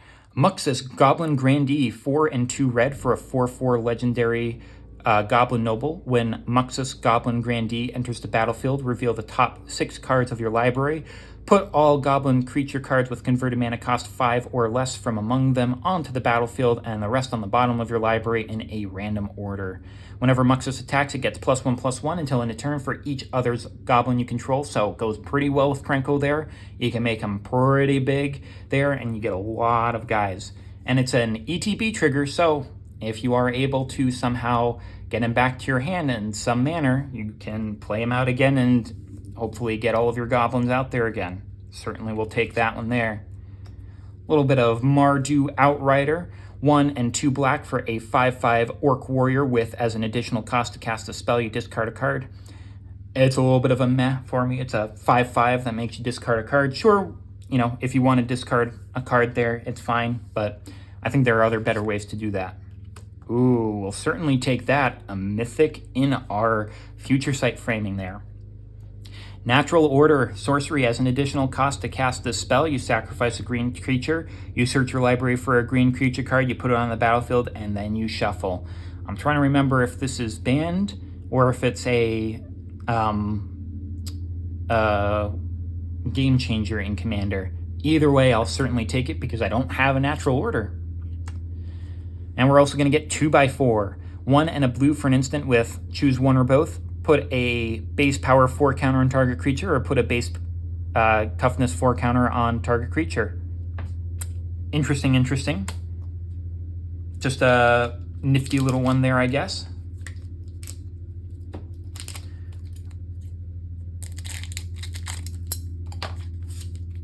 All right, what do we got next? A little bit of Hope and Glory. 1 and a white for an instant with untapped target creatures. Each of them get +1/+1 until end of turn. I find it funny how Glory is capitalized, but Hope is not. Weird. Birth of Meletus, 1 and a white for a Saga. As the Saga enters, and during your draw step, you'll add a lore counter. You'll sacrifice it after the 3rd one.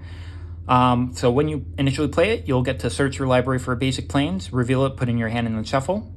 On your upkeep after playing this here, you'll create a 0/4 colorless wall artifact creature token with Defender, and on the 3rd one there, you'll gain 2 life. Not too much there, so no, we'll probably pass on it.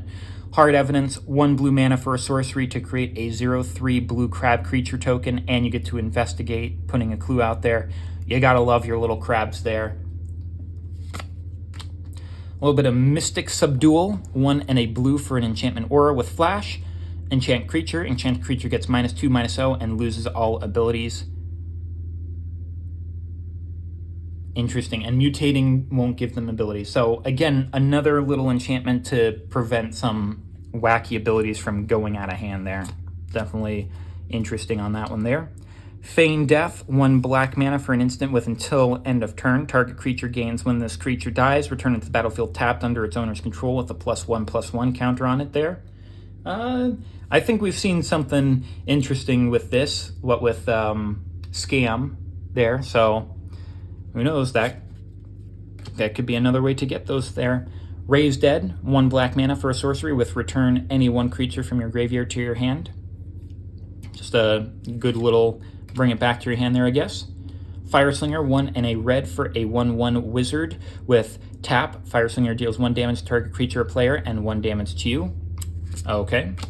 Get another one of our uncommon planeswalkers there. Chandra, Novice Pyromancer, 3 and a red for a 5 loyalty Chandra planeswalker with give it 1 extra loyalty. Elementals you control get +2/+0 until end of turn. You can -1 loyalty to it to add 2 red mana, or you can -2 loyalty and Chandra Novice Pyromancer will deal 2 damage to any target. A little bit of Wall of Roots there. 1 and a green for a 0/5 plant wall with Defender. You can put a -0/-1 counter on Wall of Roots to add 1 green mana. You can only activate this once each turn. Unfortunately, because it's not a -1/-1, we won't be able to use that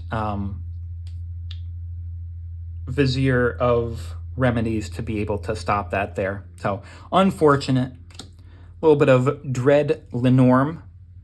6 and a green for a 7/6 Snake Dragon with this can't be blocked by creatures with power 3 or less. It also will have an adventure of Scale Deflection, 3 and a green for an instant with put 2 +1/+1 counters on target creature and untap it. It gains hexproof until end of turn. A little bit of Signal Pest, 1 mana for a 0/1 Pest artifact creature with Battle Cry, and this can't be blocked except by creatures with flying or reach.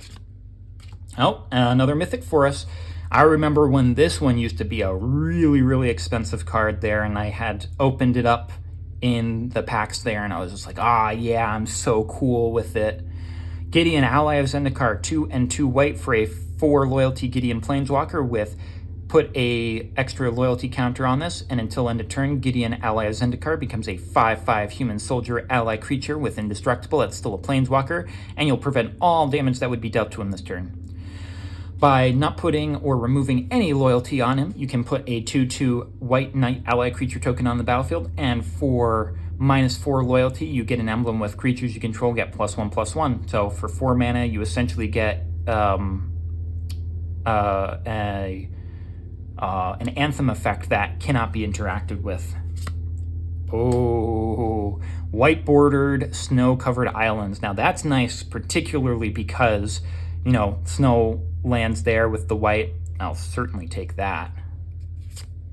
Look at that forest bear there, giving you a little bit of a boo action.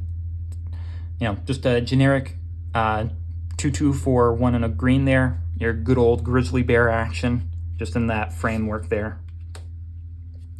Intangible Vibes, giving off a little stick figure action there. 1 and a white for an enchantment with all creatures are now tokens. They're considered tokens for spells and abilities. After a creature leaves the battlefield, it ceases to exist. Interesting. Okay, so you can really muck people's stuff up because, you know, when tokens leave, they're gone forever. So that's another yikes card there for card design.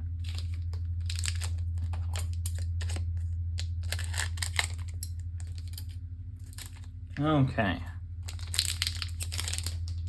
Looks like we're also going to get a Ministrant of Obligation, a 2/1 human cleric with Afterlife 2. When this dies, you'll put 2 1/1 white and black spirit creature tokens with flying onto the battlefield. A little bit of Tenacity, 3 and a white for an instant with creatures you control get +1/+1 and gain lifelink until end of turn. You'll untap those creatures.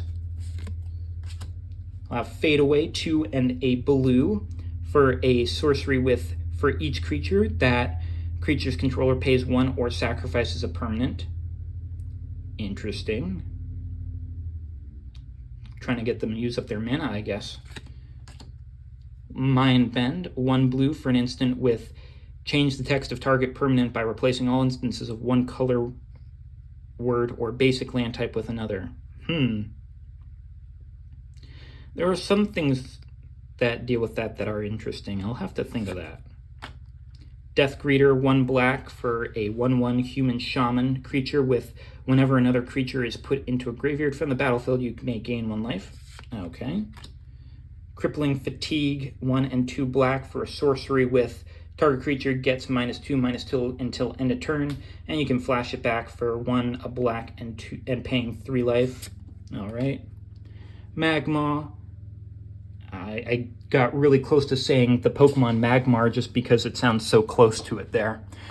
3 and 2 red for an elemental, 4/4 with 1 mana, sacrifice a non-land permanent. It will deal 1 damage to any target. Firecat Blitz, X and 2 red for a sorcery with put X 1/1 red cat creature tokens with haste into play.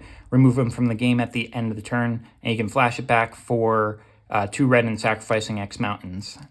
It's a bit of a yikes. I think I'm going to pass on that one there. A little bit of Masted Mirrors, 2 and 2 green for a 3/2 elf shaman with when Masked Admirers enters the battlefield, you'll draw a card. And whenever you cast a creature spell, you may pay 2 green. If you do, you'll return Masked Admirers from your graveyard to your hand.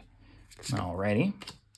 A little bit of Stinging Shot, 1 green for an instant with put 3 -1/-1 counters on target creature with flying. And you can cycle it away for 2. Alrighty. And we're going to get a little bit of Scuttlemutt. For 3 colorless mana, we're going to get 2/2 artifact creature Scarecrow with tap to add 1 mana of any color to your mana pool. Or you can tap this to have target creature become the color or colors of your choice until end of turn. So, you know, dealing a little bit of interesting thing there of maybe protection or prohibiting something. Oh, we'll certainly take this one as well. A little bit of Nexus of Fate action. 5 and 2 blue for an instant with take an extra turn after this one. And if this would be put in the graveyard from anywhere, you can reveal this and shuffle it into the owner's library instead. Very, very nice. We'll absolutely take this one here because it certainly is a good one there and was one of those buy a box promos. And we're going to get a little bit of Spirit of Labyrinth, 1 and a white for a 3/1 enchantment spirit with each player can't draw more than 1 card each turn. Yeah, it can shut down some of the decks there, so, I mean, you got to be careful with this guy here. A little bit of Serenity. I think that we got this one recently, was it? Yeah, Serenity, 1 and a white for an enchantment with at the beginning of your upkeep, destroy all artifacts and enchantments. They can't be regenerated. So peaceful, so peaceful. This was in the Little Witch one there. So this is that original artwork for it. Well, nice. Getting another copy of it then. Uh-oh. Who's that there? Is that Emrakul? Hoo-hoo. The Heron Moon. Legendary land. Tap it to add a colorless. For 1 mana and tapping this, you can exile the bottom card of target opponent's library. So anything that says like, oh, you know, put this thing onto the bottom of a library there or put on the bottom in a random order. I mean, if you've seen what they are, you can probably try to take care of them there. Whenever 1 or more cards an opponent owns are put into exile, put a release counter on the Heron Moon. Then if it has 13 or more release counters on it, sacrifice and create a copy of Emrakul the Promised End. Cast it without paying its mana cost. That is interesting. So it feels very much like a Dark Depths there. I actually dig this as a potential extra card there, though.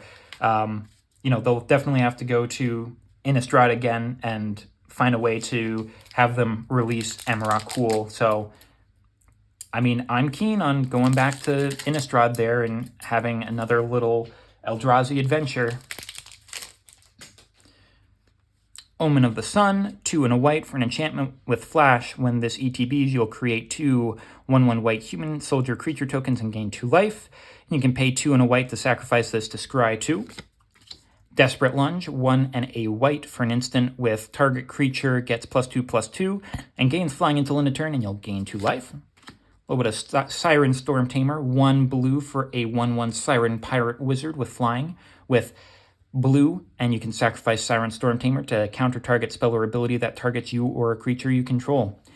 It's a nifty little one to be able to get something out of there, you know, something that'll target you or a creature you control. Obviously, you know, there are certain things that it won't do, but it is a nifty little one to have as a trick there. Speaking of tricks, Merfolk Trickster, 2 blue for a 2/2 Merfolk Wizard with flash. When Merfolk Trickster enters the battlefield, tap target creature an opponent controls. It loses all abilities until end of turn. Okay, so delay them on their good abilities that they want to use. Moment of Defiance, 2 and a black for an instant. Target creature gets +2/+1 and gains lifelink until end of turn. You draw a card. Cartouche of Ambition, 2 and a black for an enchantment or a cartouche. Enchant creature you control. When Cartouche of Ambition enters the battlefield, you may put a -1/-1 counter on target creature, and enchanted creature gets +1/+1 in lifelink. A little bit of Spiteful Prankster this time. 2 and a red for a 3/2 Devil with as long as it's your turn. Spiteful Prankster has first strike, and whenever another creature dies, Spiteful Prankster deals 1 damage to target player or planeswalker. Okay. Well, Hordling Outburst, 1 and 2 red for a sorcery with you get 3 1/1 red goblin creature tokens. Get the Ankle Shankers out there. Sudden spinnerets. 1 green for an instant with target creature gets +1/+3 until end of turn. You put a reach counter on it and you untap it. Pretty simple there. A little bit of Timberland Ancient. 4 and 2 green for a 6/5 tree folk with reach, trample, and forest cycling. Pay 2 to be able to get a forest card. And important thing is it's not a basic forest, so you can get like a tri-land there or anything that has a good forest in it there. So nifty there. A little bit of Urborg Volcano. Just comes into play tapped, and it can be a black or red into your mana pool there. Good old classic tapped dual land there for you. Ooh, we'll definitely take this one. Authority of the Consuls. 1 white for an enchantment with creatures your opponents control enter the battlefield tapped, and whenever a creature enters the battlefield under opponent's control, you gain 1 life. That's a little nifty one there. That certainly has some value on it. Oh, and there's this one as well. Oh, good old classic 0 mana Mishra's Bauble. An artifact with tap it to sacrifice it. Look at the top card of target player's library. You draw a card and draw a card at the beginning of the next turn's upkeep. We'll certainly take that one there. And we're going to also get a Mana Bond. Enchantment with, at the beginning of your end step, you may reveal your hand and put all land cards from it onto the battlefield. If you do, discard your hand. Unless you've got a way of refilling back up your hand, I'm not too keen on this one here, especially... Well, it's a May effect there, so you don't have to do it each time. So if you've just got a bunch of lands, I mean, it's a way to get it out there, I guess. And Friarball. For 3 and a white, you get a sorcery with create a 2/2 white monk creature token. And we also have Coststorm. When you cast a spell, copy it for each different mana value among other spells and lands you've played this turn. Okay. Interesting. I wish that they had prowess, though. That would be a kind of on brand with the Jeskai there of playing as many spells as possible. But an interesting one, to say the least. Alrighty. What else do we have there? A little bit of Karoo. Enters the battlefield tapped. When it comes into play, you return an untapped plains you control, or you sacrifice this. You can add a white and a colorless to your mana pool.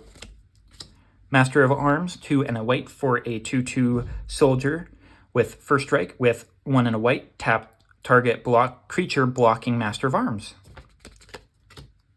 4 and a blue for Viscerid Deepwalker, 2 and 3, a 2/3 Homerid Warrior with 1 blue. Viscerid Deepwalker gets +1/+0 until end of turn, and you can suspend 4 for 1 blue. Guild Pact Informant there, getting a little bit of Jace, the main character, on the screen there. 2 and a blue for a 1/1 Fairy Rogue with flying. Whenever Guild Pact Informant deals combat damage to a player or planeswalker, you proliferate. I mean, nifty little way. Unfortunately, it's 3 mana. If it was a little bit less, it'd probably be higher rarity, though.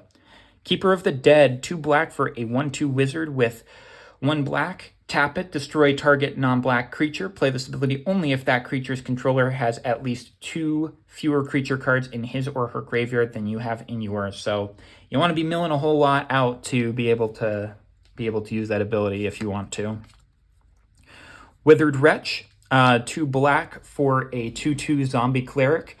Pay 1 mana to remove target card in a graveyard from the game. A little bit of graveyard hate there. Embereth Shieldbreaker, 1 and a red for a 2/1. And it also has an adventure sorcery with 1 red, destroy target artifact. Which isn't that bad. For 1 mana, you destroy an impactful artifact. That's a good one there. Ardent Elementalist, 3 and a red for a 2/1 human shaman with, when this enters, return target instant or sorcery from your graveyard to your hand. We're also going to get a Gara Voraz. In French? In Spanish? Spanish, yeah. Interesting. I don't know what that will translate to, but 4 and 2 green for a 7/7 horror elemental. Generic. Interesting. Getting different languages in here still. Quirion Ranger, 1 green for a 1/1 elf with return a forest you control to its owner's hand to untap target creature. Use this ability only once each turn. Okay, I mean, it helps with landfall triggers, so I mean, that's an interesting use for it there. Junkyard Genius, 1 a black and a red for a 2/2 human artificer. When Junkyard Genius enters the battlefield, you create a tapped Power Stone token, and for 1 a black and a red, you'll sacrifice another creature or artifact. Until end of turn, other creatures you control get +1/+0 and gain menace and haste. We're also going to get a little bit of desertion with really, really funky artwork there. Like it. 3 and 2 blue for an instant with counter target spell. If an artifact or creature spell is countered this way, you put that card onto the battlefield under your control instead of its owner's graveyard. Okay. I mean, if it counters, you know, basically a certain types of permanents, you get to keep it. That's not too shabby. Paradoxical Outcome. 3 and a blue for an instant with return any number of target non-land, non-token permanents you control to their owner's hand, and you'll draw a card for each card returned to your hand this way. Okay. Again, another good one there for replicating ETB triggers. You know, we'll certainly keep that in mind. Ooh. And we're going to get a Dark Ritual in our future site borders. That's a nice one there. Certainly take that. The good old classic 1 black instant for gaining 3 black mana.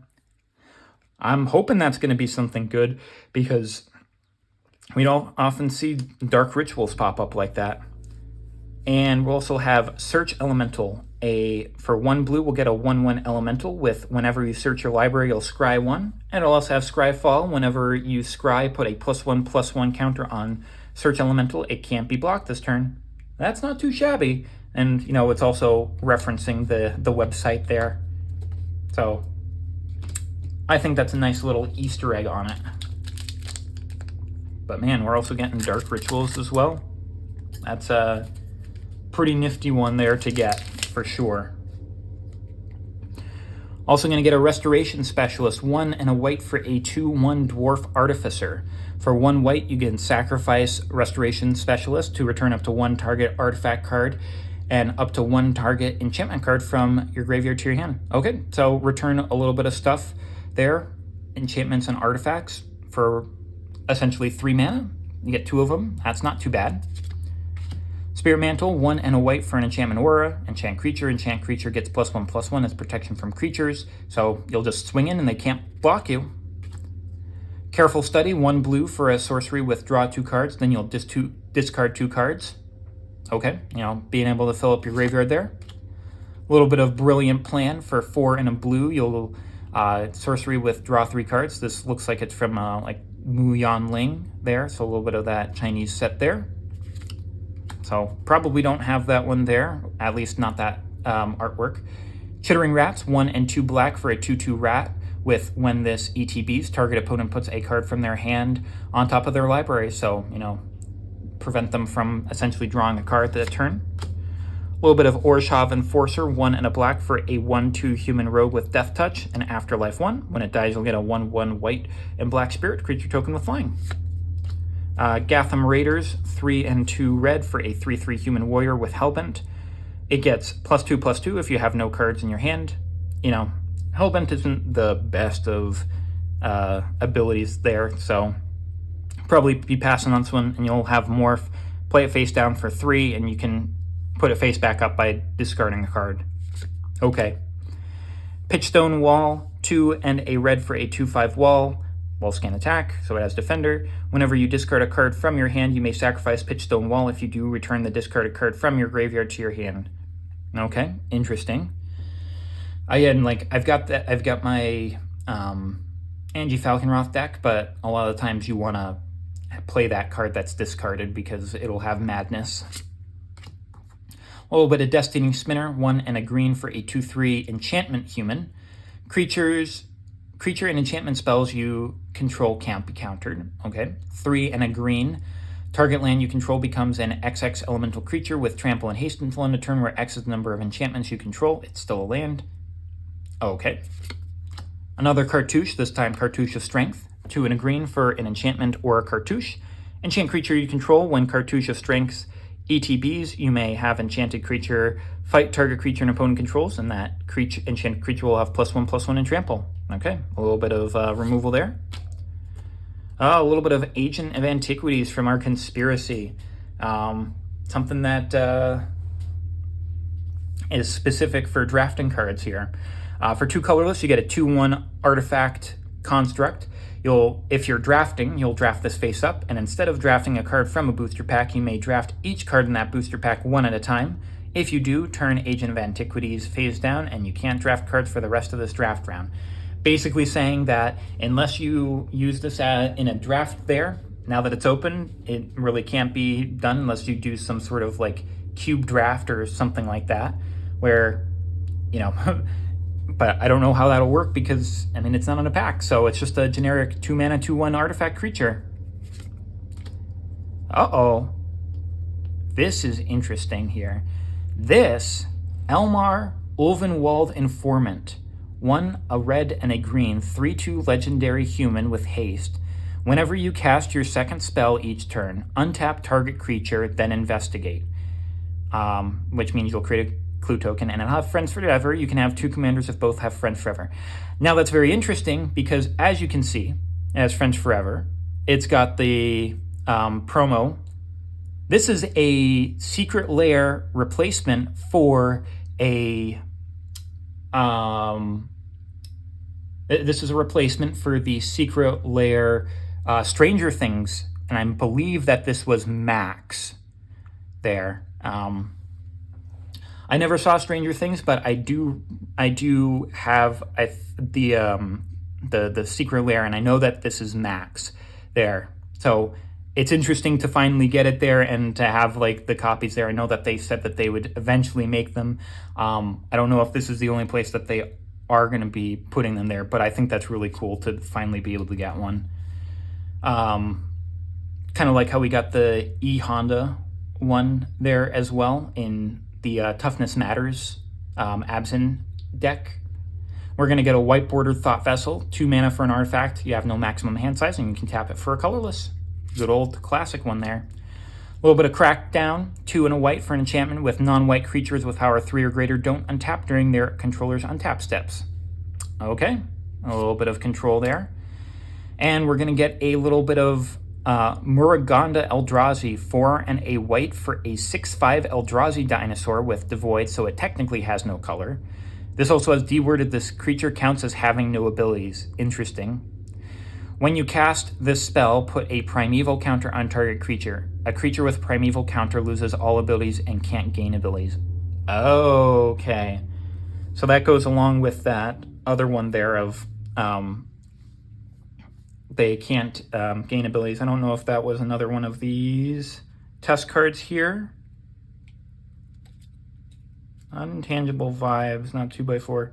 So probably a different one there, but the one that with the mutate there, so maybe one of these instead. But that's an interesting one. A very interesting one indeed. Essentially, whenever you cast a spell, when you cast this, you put a primeval. Okay, so when you cast it, you essentially neuter one creature there. Okay. Interesting.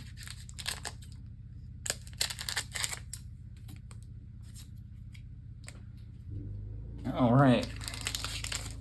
Up next, then, we're going to have a little bit of legendary creature here. Prava of the Steel Legion, 2 and a white for a 1/4 legendary cat soldier. With as long as it's your turn, creature tokens you control get +1/+4. And for 3 and a white, you can create a 1/1 white soldier creature token, and this has partner. So you can have this as one of your commanders there, and potentially, make a lot of tokens to make them big. A little bit of toughness matters on that one too.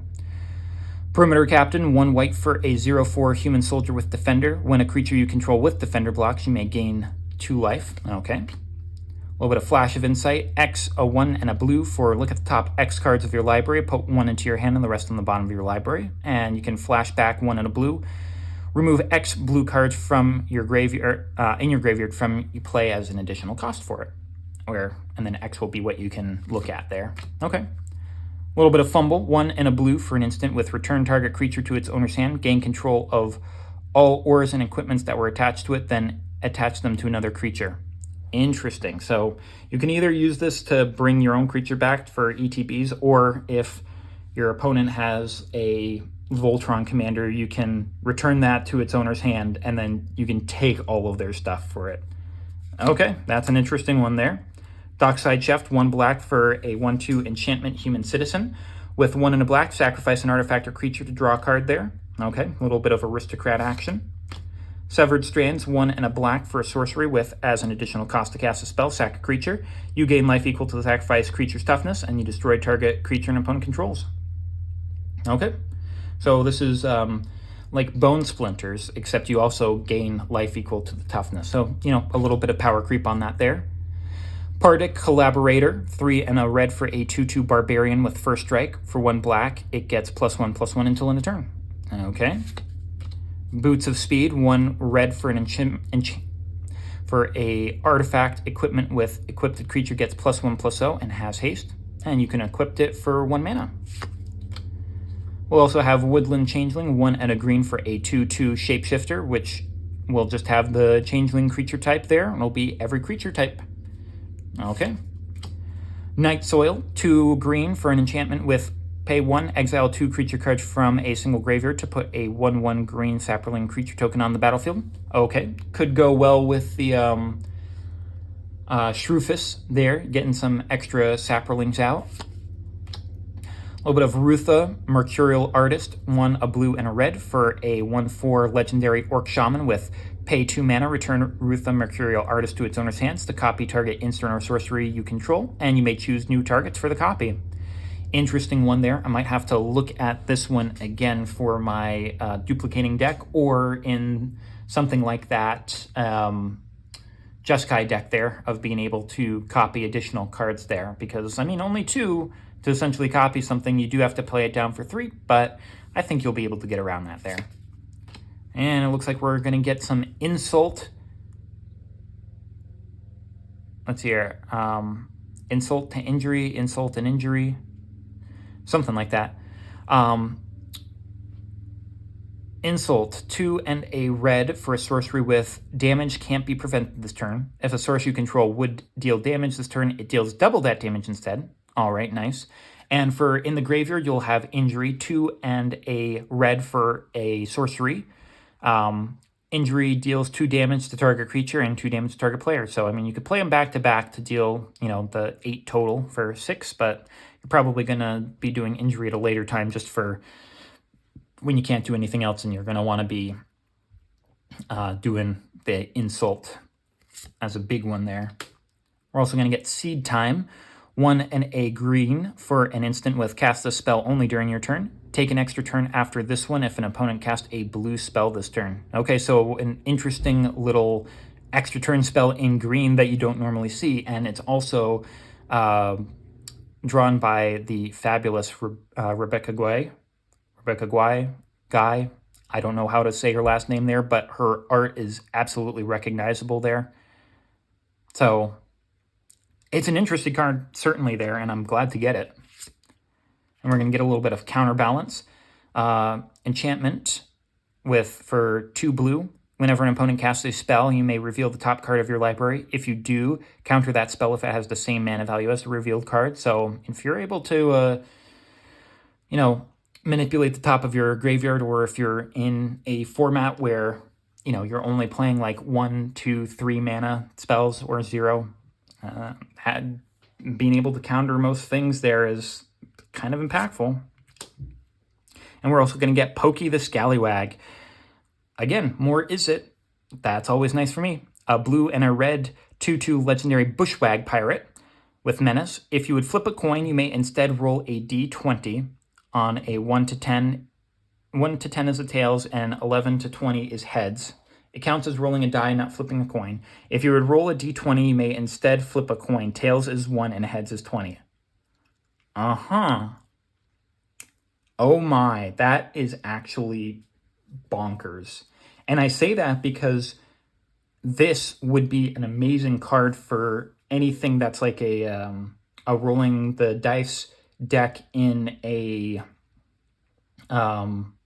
like that deals with a lot of the D&D cards because, you know, you want to keep on rolling the natural 20s. And if you put something like Krark's Thumb in this there, you're flipping twice and choosing the result. So most of the time you're going to be getting the heads that you want there because, I mean, you have a 25% chance of rolling, flipping one tails there. So 75% of the time you're going to get your 20 result.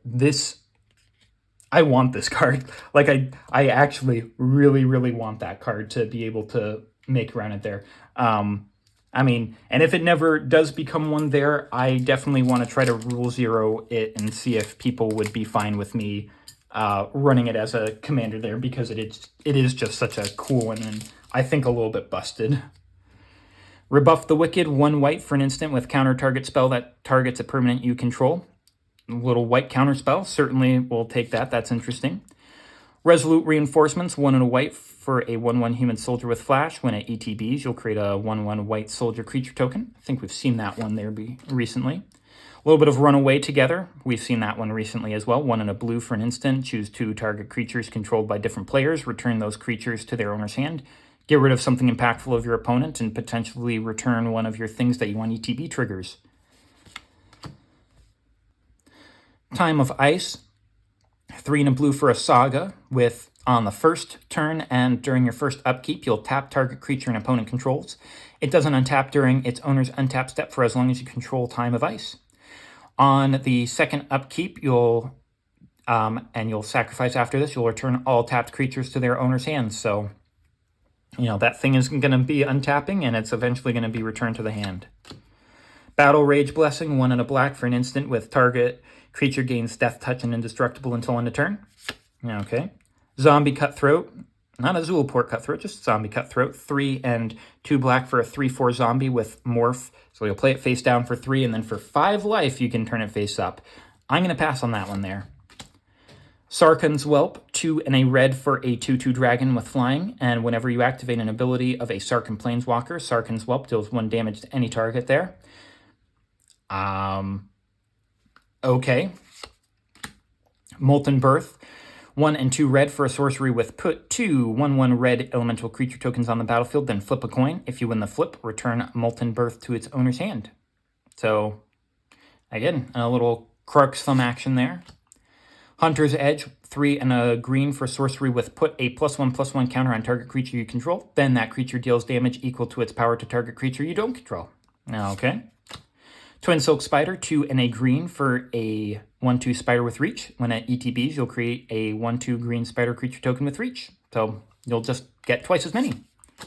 Heraldic Barrier, we just saw this one recently. 3 mana for an artifact with, when this ETBs, you'll choose a color. Creatures you control the chosen color get +1/+0. And you can tap this to add 1 mana of the chosen color to your mana pool. And we're going to get a little bit of Hangerback Walker. That's a nice one there. Double X for a 0/0 artifact construct with, when this ETBs, it'll ETB with X +1/+1 counters on it, and when it dies, you'll put a 1/1 colorless Thopter artifact creature token with flying onto the battlefield for each 1/1 counter on Hangerback Walker, and for 1 mana and tapping this, you can put a +1/+1 counter on Hangerback Walker there. Get it really big, let it die, and you get a bunch of flyers there. Oh, what a good one to pull there as well. Cabal Coffers. Oh, that's so nice. There's some really good ones here. For 2 mana and tap, you can add 1 black for each swamp you control. Oh, we're getting some good stuff in these. We're also going to get a Hunting Cheetah, 2 and a green for a 2/3 cat with, whenever Hunting Cheetah deals damage to an opponent, you may search a library for a forest card, reveal that card, put it into your hand, and then shuffle. And we're also going to get a little bit of Slumbering Waterways, a land that enters tapped, and you can tap it for green and a blue. It also has Flying, Vigilance, and Trample, so if you are somehow able to turn it into a creature, it just has some keywords on it there.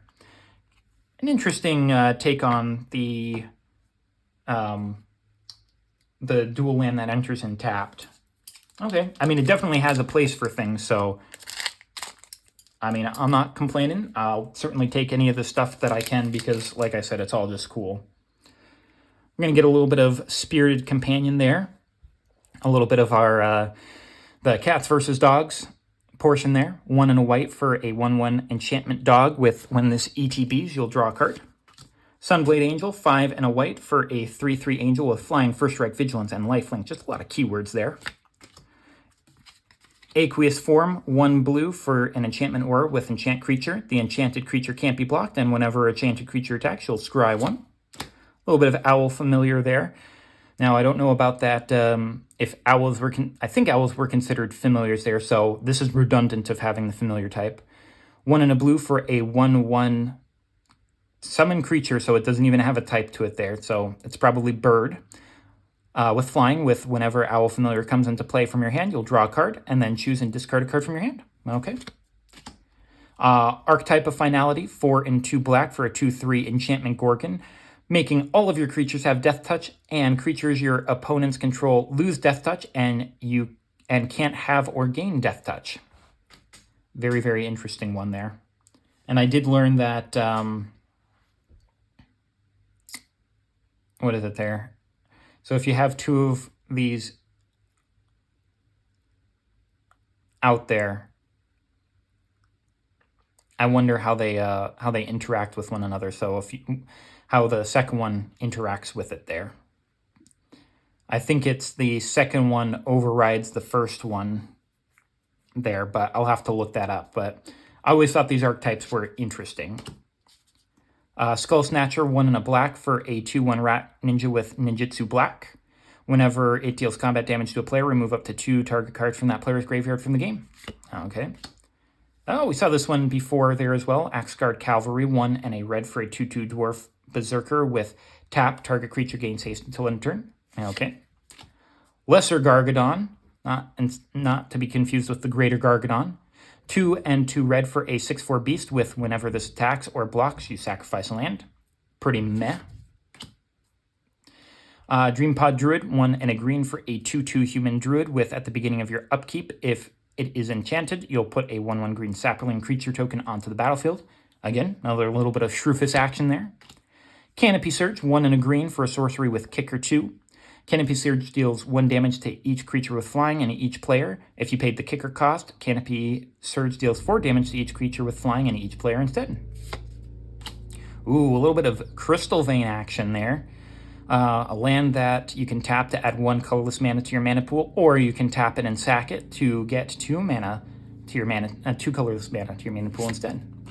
And from another one of our dual decks there, Arcanus the Omnipotent, 3 and 3 blue for a 3/4 legendary wizard with tap to draw 3 cards, and you can pay 2 and 2 blue to return it to its owner's hand to kind of help it so that no one will be able to destroy it there or target it if you really don't want to. Culling the Weak, 1 blue for an instant with as an additional cost to cast the spell, sack a creature, add 4. So pretty similar to our Dark Ritual there of, you know, gaining an upside there. It's just this time you're sacking a creature, and in those aristocrat style, you don't mind sacking one of those little creatures you don't care. So I'm digging getting this one as well. Proteus Staff, 3 mana artifact that has 2 and a blue, tap it, put target creature on the bottom of its owner's library. That creature's controller reveals cards from the top of their library until they reveal a creature card. That the player puts that card on the battlefield and the rest on the bottom of the library in any order. Activate only as a sorcery. Interesting. Okay, I mean, kind of gives a little bit of Chaos Warp vibe there, except in blue. Lightning Elemental. Interesting. 5 and a black for a 4/6 Vampire Elemental with lifelink. Splice onto an instant or sorcery for 1 and a black. As you cast an instant or sorcery spell, you may reveal this card from your hand and pay its splice cost. If you do, add this spell's abilities to that spell. So, essentially, you can pay 1 and a black to essentially give this instant or sorcery spell that you have lifelink in case it's dealing any damage. Okay. You know, we had Splice onto Arcanes there that really never went anywhere. So, I mean, very well could put some splicing onto instant or sorceries to try to make something a little interesting there. Condemn, 1 white for an instant with put target attacking creature on the bottom of its owner's library, and its controller gains life equal to its toughness. Okay. Shield High Dragon, 5 and a white for a 3/3 dragon with flying, lifelink, and megamorph for 5 and 2 white. When Shield High Dragon is turned face up, put a +1/+1 counter on each dragon creature you control. So very similarly to the blue one that we saw there, except this one's in white instead. Like, it's literally the exact same card, just in white. Mana Breach, 2 and a blue for an enchantment with whenever a player plays a spell, that player returns a land he or she controls to owner's hand. Okay. Set Adrift, 5 and a blue for a sorcery with Delve. You can reduce the cost by one colorless mana by exiling a card from your graveyard. And you can put target non-land permanent on top of its owner's library. Not the most impactful one. We'll skip on that one. Grave Shifter, 3 and a black for a 2/2 shapeshifter with changeling. It's every creature type. When it ETBs, you'll return target creature card from your graveyard to your hand there.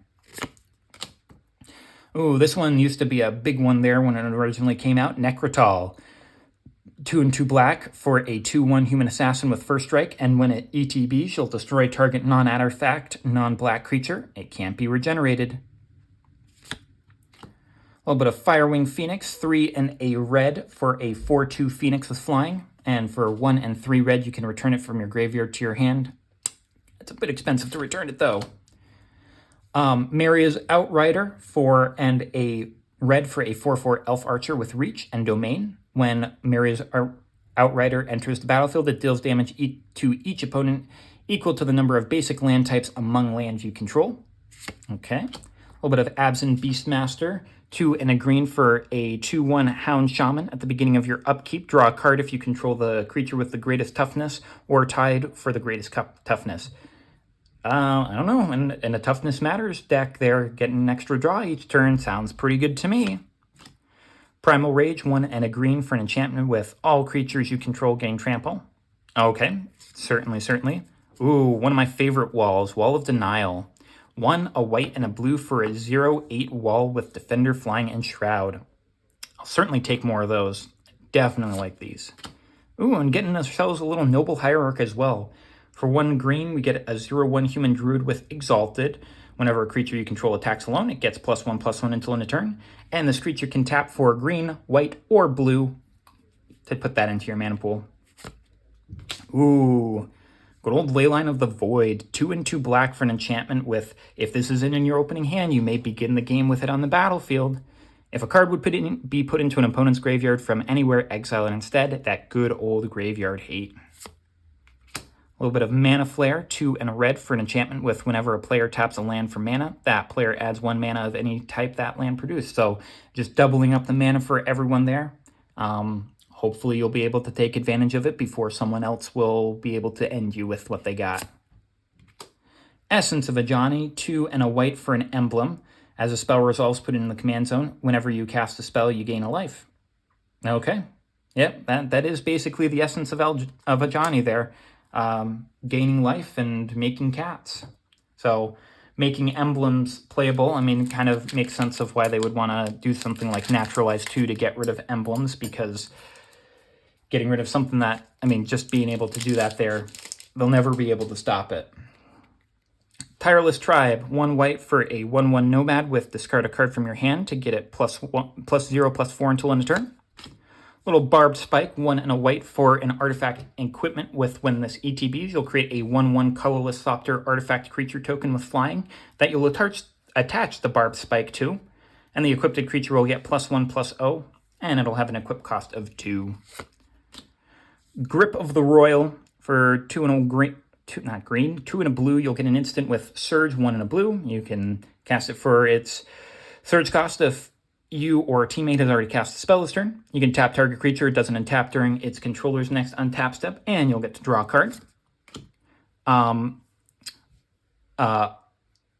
Ovinomancer, 2 and a blue for a 0/1 human wizard with when this ETBs, sacrifice it unless you return 3 basic lands you control to its owner's hand, and you can tap this to return Ovinomancer to its owner's hand to destroy target creature. It can't be regenerated, and that creature's controller creates a 0/1 green sheep creature token. So replace it with a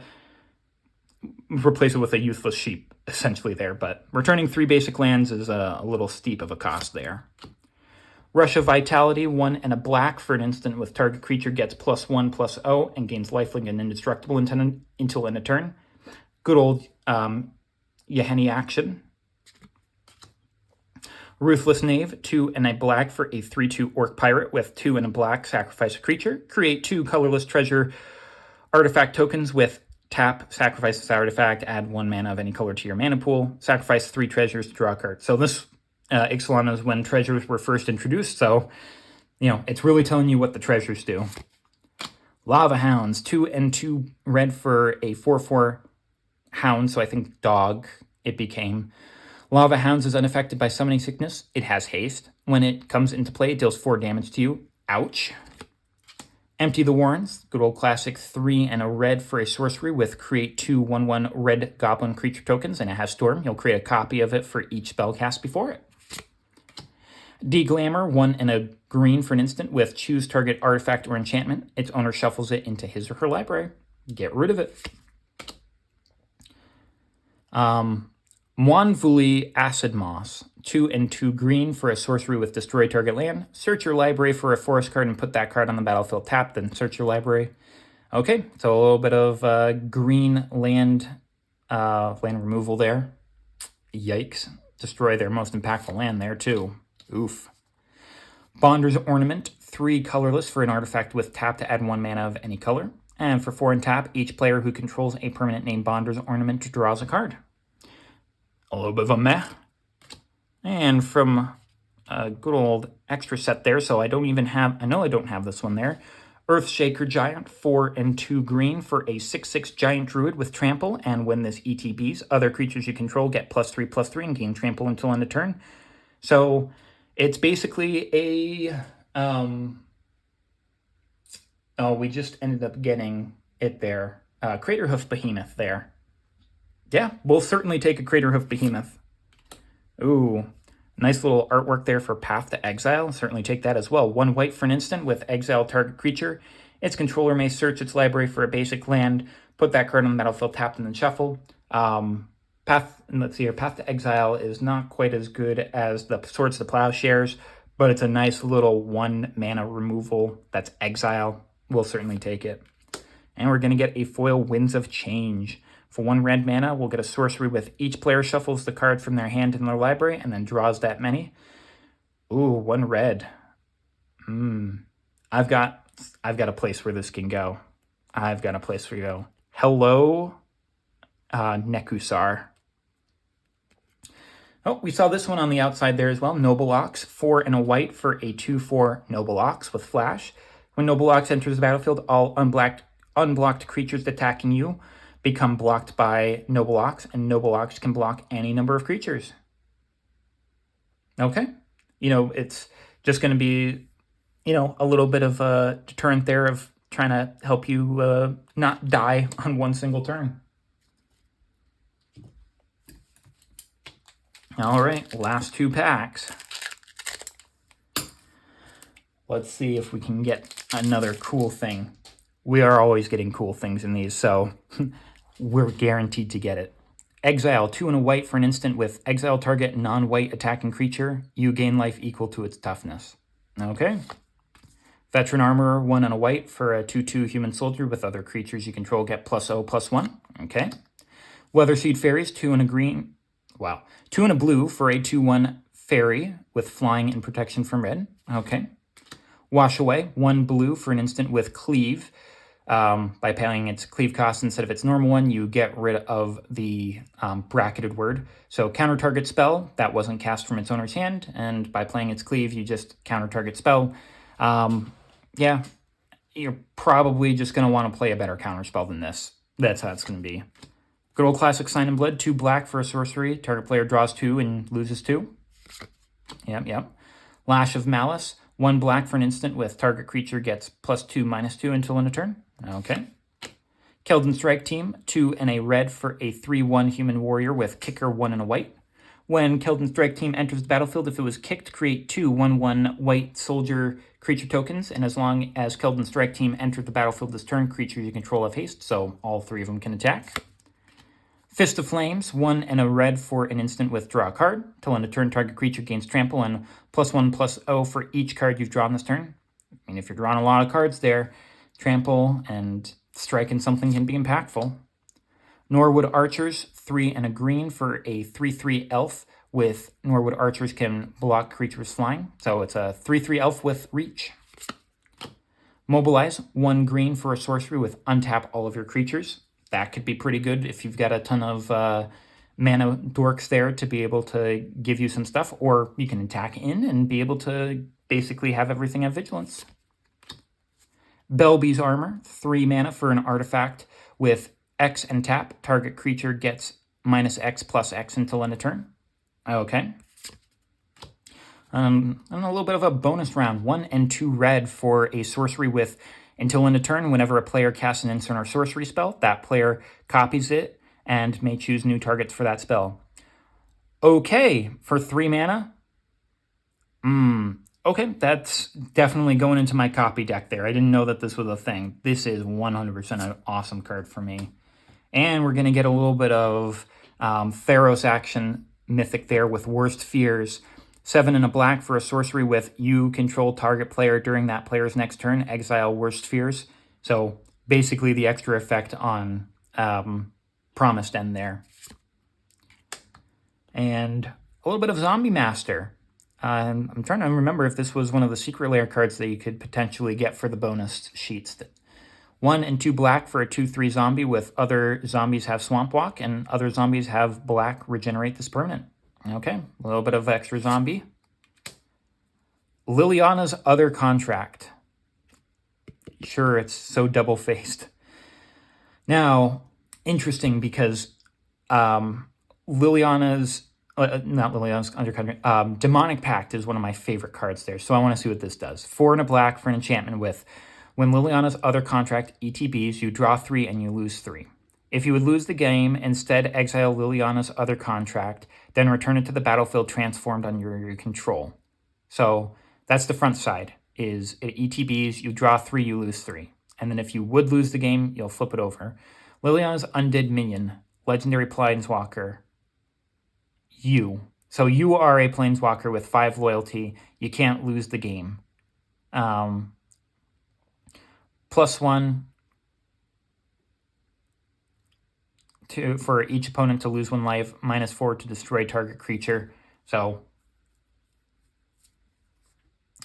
I see that this one is really good with some of those lose the game effects there, because then it's just, okay, you get the 3 cards and you lose the 3 life and then you get to flip it over. So who knows? Maybe I should just put this in some of my Demonic Pact decks there. My Demonic Pact deck to just be like, hey, you know, interesting little card there for you. I'll certainly take it because it synergizes with that. As we thought, cool cards. Last pack. Here's hoping to some last pack luck. What could we possibly get? Some good old classic Mother of Runes. We'll certainly take that. 1 white for a 1/1 cleric with tap. Target creature you control gains protection from a color of your choice. Awesome. Starlit Angel. 3 and 2 white for a 3/4 flying angel. Sprite Noble. 1 and 2 blue for a 2/2 fairy with flying, and other creatures you control with flying get +0/+1. And you can tap this for other creatures you control with flying get +1/+0 until end of turn. Okay. Daring Saboteur. 1 and a blue for a 2/1 human pirate with 2 and a blue. Daring Saboteur can't be blocked this turn, and whenever it deals combat damage to a player, you may draw a card. If you do, discard a card. Shadow Prophecy, 2 and a black for an instant with Domain. Look at the top X cards of your library, where X is the number of basic land types among lands you control. Put up to 2 of them into your hand and the rest in your graveyard, and you lose 2 life. Necrologia, 3 and 2 black for an instant with play Necrologia only during your end of turn step. As an additional cost to play Necrologia, pay any amount of life. Draw cards equal to the life paid this way. Okay, you know, a little bit of instant necropotence almost there. So, interesting. Honor the God Pharaoh, 2 and a red for a sorcery with as an additional cost to play this spell, discard a card. You draw 2 cards and you amass 1. Okay. Chiron Negotiations, 2 and 2 red for an enchantment with tap an untapped creature you control. Chiron Negotiations deals 1 damage to target player. Okay. Ironhoof Ox, 3 and 2 green for a 4/4 Ox with it can't be blocked by more than 1 creature. Okay. A little bit of Blight Mamba, some more Phyrexian action. 1 and a green for a 1/1 snake with infect, and for 1 and a green you can regenerate it. A little bit of Bogart Ram Gang with 3 hybrid mana of red or green for a 3/3 Goblin Warrior with haste, and it has Wither. This deals damage to creatures in the form of -1/-1 counters. So very similar to Infect, except it doesn't deal poison counters to players. And start off our finale, we've got Blightling. So we're getting the white version of, what was it, Morphling or something like that there. But I haven't gotten any Battle Bonds, so I'll certainly take this. 1 and 2 white for a 3/3 Shapeshifter with, for 1 white, it can gain Vigilance until end of turn. For 1 white, it can gain Lifelink until end of turn. For 1 mana, for 1 white, it can return to its owner's hand. Or for 1 colorless, it can get +1/-1 or -1/+1 until end of turn. Hey, I'll certainly take that. And we're also going to get Tendrils of Agony. 2 and 2 black for a sorcerer with target player loses 2 and you gain 2, and Storm. Okay, being able to try to storm them out there. And we're also going to get a little Basalt Monolith. 3 mana for a artifact that doesn't untap during your untap step, and you can tap it for 3 colorless, and then you can pay 3 to untap it there. So, there are certain things that you can do with it there. If you've got ways to untap it for cheaper, you can do that. If you're not going to use all your mana, you can untap it there. If you get something based off of the amount of stuff that you tap, like if you have something that's like tap like an artifact and someone loses life, then you'll just go infinite with this of tapping it for 3, using those 3 to untap it there to then tap it again and just go infinite. So interesting card. And we're also going to get Magus of the Chains, 1 and a black for a 2/2 human wizard with, if a player would draw a card except the first one they draw in each of their draw steps, that player discards a card instead. If the player discards a card this way, they draw a card, and if the player doesn't discard a card this way, they'll mill a card. Interesting. Very interesting. That's a lot of chaining effects there. I'd have to read that over again to get it. But overall, I mean, hey, I think that we got some interesting stuff. I already saw some cards I'd like to be able to put into some of my decks there. We also got a bunch of cards that I didn't have there, as well as some that might have some value there, like the Minsk and Boo or the Thassa's Oracle there. Just some random stuff that we ended up getting, and then plus all of the promo cards that we ended up with there. So overall, I thought that this was an amazing product, and you know what?